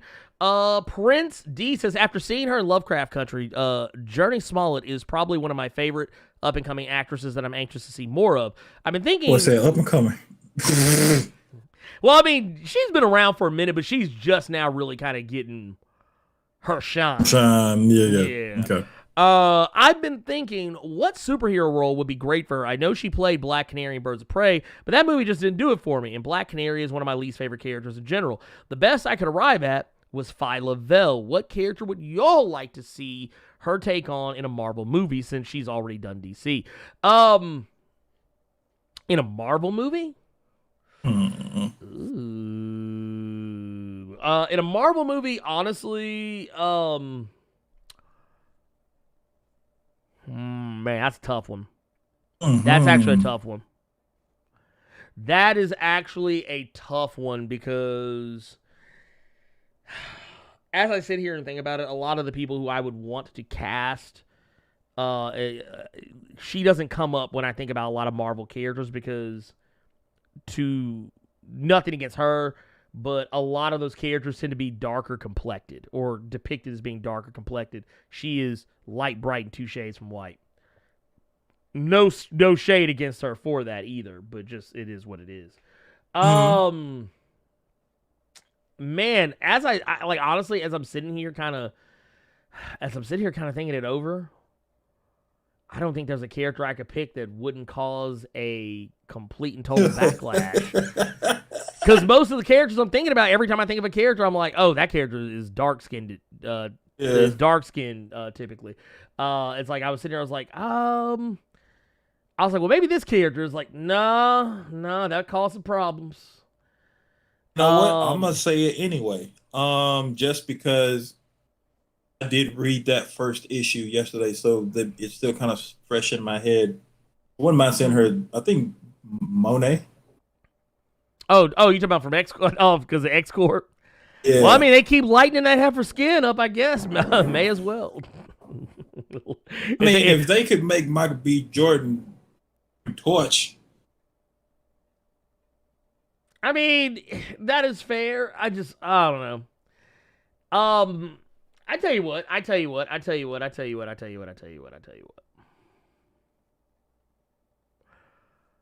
How about if we maybe went the route of a lesser... Well, no, I think this kid... No, that's a Marvel character. Never mind. A lot of people probably don't even remember this character. There's a character called Wild Streak. I remember that. Yeah. She can play Wild Streak. I guess, because I'm not gonna lie, I would like to keep a lot of the darker complected characters. I'd like to keep those characters played by people who are of not saying they had to be exactly that complexion, but of more or closer to it at least. Shock you didn't just think about Domino. I mean, she could do Domino, but I mean, I actually kind of like Zazie Beetz as Domino. No, I do as well, but I'm just saying, like... Oh, yeah, she can play Domino, yeah. Yeah. Actually, you know what? She'd be perfect for Domino. I could actually see her playing Domino. Because Domino, she would take no shit. Here, we got a $25 super chat here from the homie Extriv here says, appreciation for you guys doing the Lord's work, dropping a little bit into the collection plate. Peace and blessings, fellas. Dude, we appreciate you. Thank you so much for that. Thank you, sir. Thank you. Didn't even have to do it. Did it anyway. That's what we love to see. Blackgate Comic Geek also coming through here. By the way, dude, Blackgate Comic Geek is out here, man. I just want to put it out here just in case nobody didn't know. Dude is awesome. Go check him out, please. Please go do it. Also, they came in and dropped a $20 donation for the children's. They said, look, man, we're out here today, man. We're out here. That's all I can say. We also got Ed Boy in the Cut says, what comic series that hasn't started yet this year are you all looking forward to? Mine would probably have to be the Infinite Frontier series. This is the new DC lineup. The new DC stuff that's coming up, which I am actually interested in, but I'm not going to take that answer. I'm looking forward to Moon Knight. I'm curious to see what is done with Moon Knight. Because it hasn't come out yet.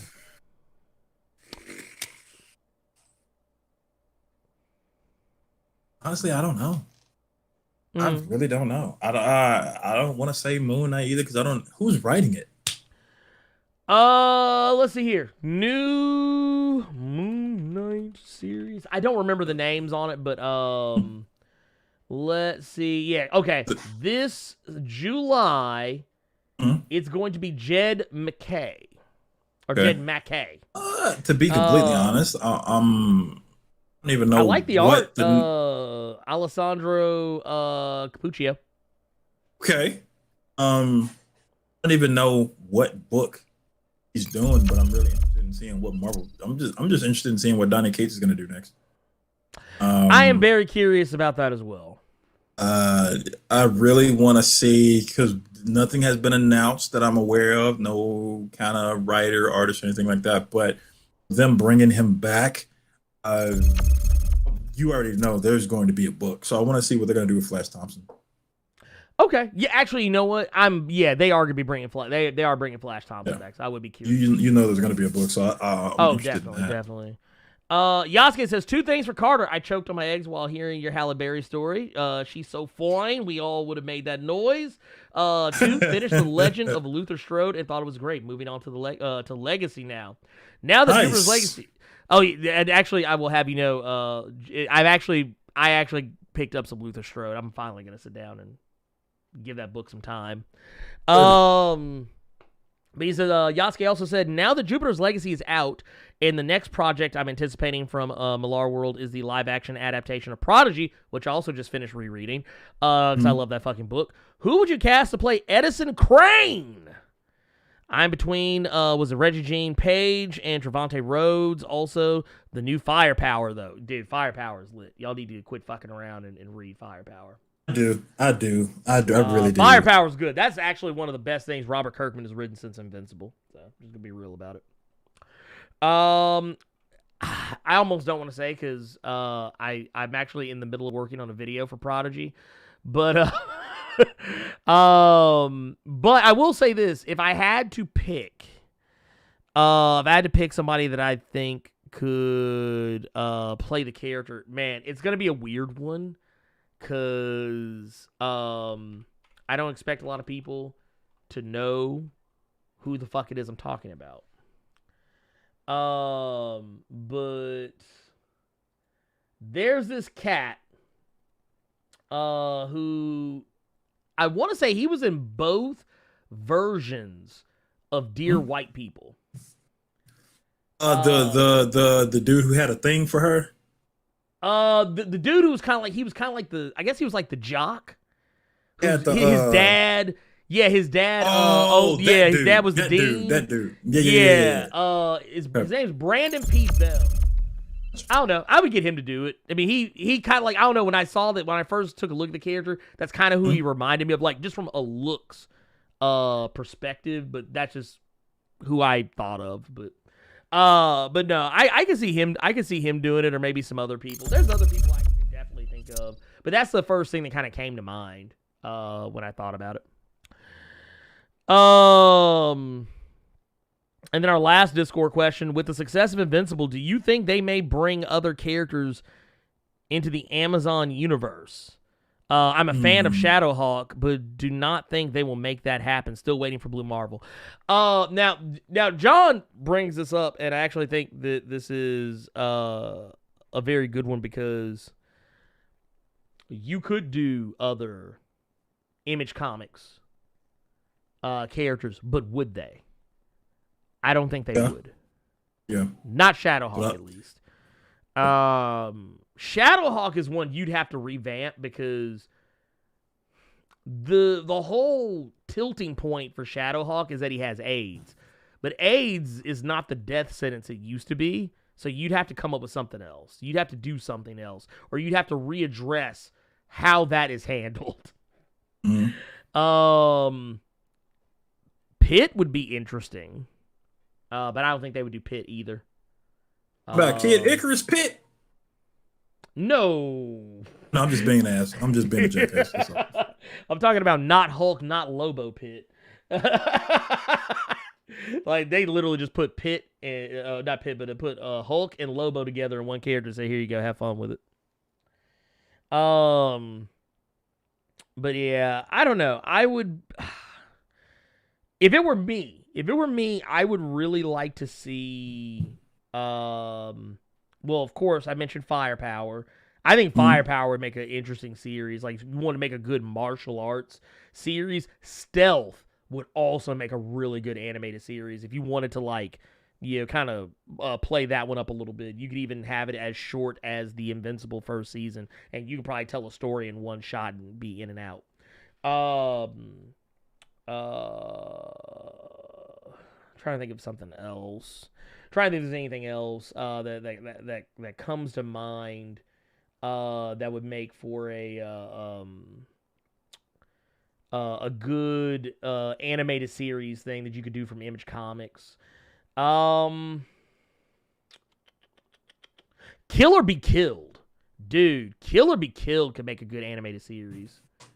I think. I made it. Wouldn't mind seeing that live action. Yeah. Actually. I mean, no, I would prefer live action, but I know that, like, you know, animated, you know, it's easier to get away with some shit. Like the violence that's in the comic, you'd have a way easier time getting away with that in that versus the other. I don't know. Based on the look of Luther Strode and knowing what I know about the property getting looked at for media, yeah, I can see that one. I can see Luther Strode getting a live action or animated something. With Not Terra. There you go. Done. Cut the check. Not Terra. There you go. You got the answer. That's the only answer. No, Luther Strode's the answer as well. Oh yeah, no, Luther Strode's the answer too. Really violent bullshit that they put on Adult Swim. You can put Luther Strode on Adult Swim. Oh yeah, no, definitely. But no, I was thinking about, I was sitting here thinking about, like, what could it be? And then I thought about, like, Not Terra is really good. There's only 3 issues in. So that's the next thing I was going to ask you. What issue was it on? Yeah, it's on 3. It's on issue number 3. Not Terra has been pretty damn good. It's been. I love how the bad guy, or I guess, you know, what counts as a bad guy, that motherfucker driving a Batmobile. That motherfucker is riding a Batmobile in the Forever Night and just fucking folks up. But that said, I think that's our show. Yes. I think that is our good show. Interesting show. Yeah. That shit. Show. We hit 2 donation goals in one show because of you amazing people. And we kept the show at 2 hours. We fucking did it. Well, and you know, and just so that we don't go past that, because we actually are under right 3 now. hours. I'm gonna say for Carter that Carter is going to the movies. Me, I'm gonna go play with my kid. That's what we have going on this weekend. And for those of you who are in the Discord, then you know how the Discord works. If you want to join the Discord, a link for the Discord will pop up in here shortly. If you have not clicked on it earlier in the show, it will show up at some point, I promise. There it is. You can join, hang out with us, whatever. I'm revamping the game roles thing, so if you notice that it disappeared, it's not that it's gone, it's just that Yeah, we're working on it. I'm trying to fix it. But that said, we're getting out of here. I love you guys, 3,000. Thank you so much, all of you who donated, and you super chatted, you stayed, you lurked, you listened, you liked, whatever. I really appreciate you guys. Y'all are doing the Lord's work, and it's great that you guys came to bat for this great cause, and you guys are just awesome. You're awesome. And yeah, that said, I love you guys, 3,000. I hope you guys are keeping it plus ultra. We out of here. Peace.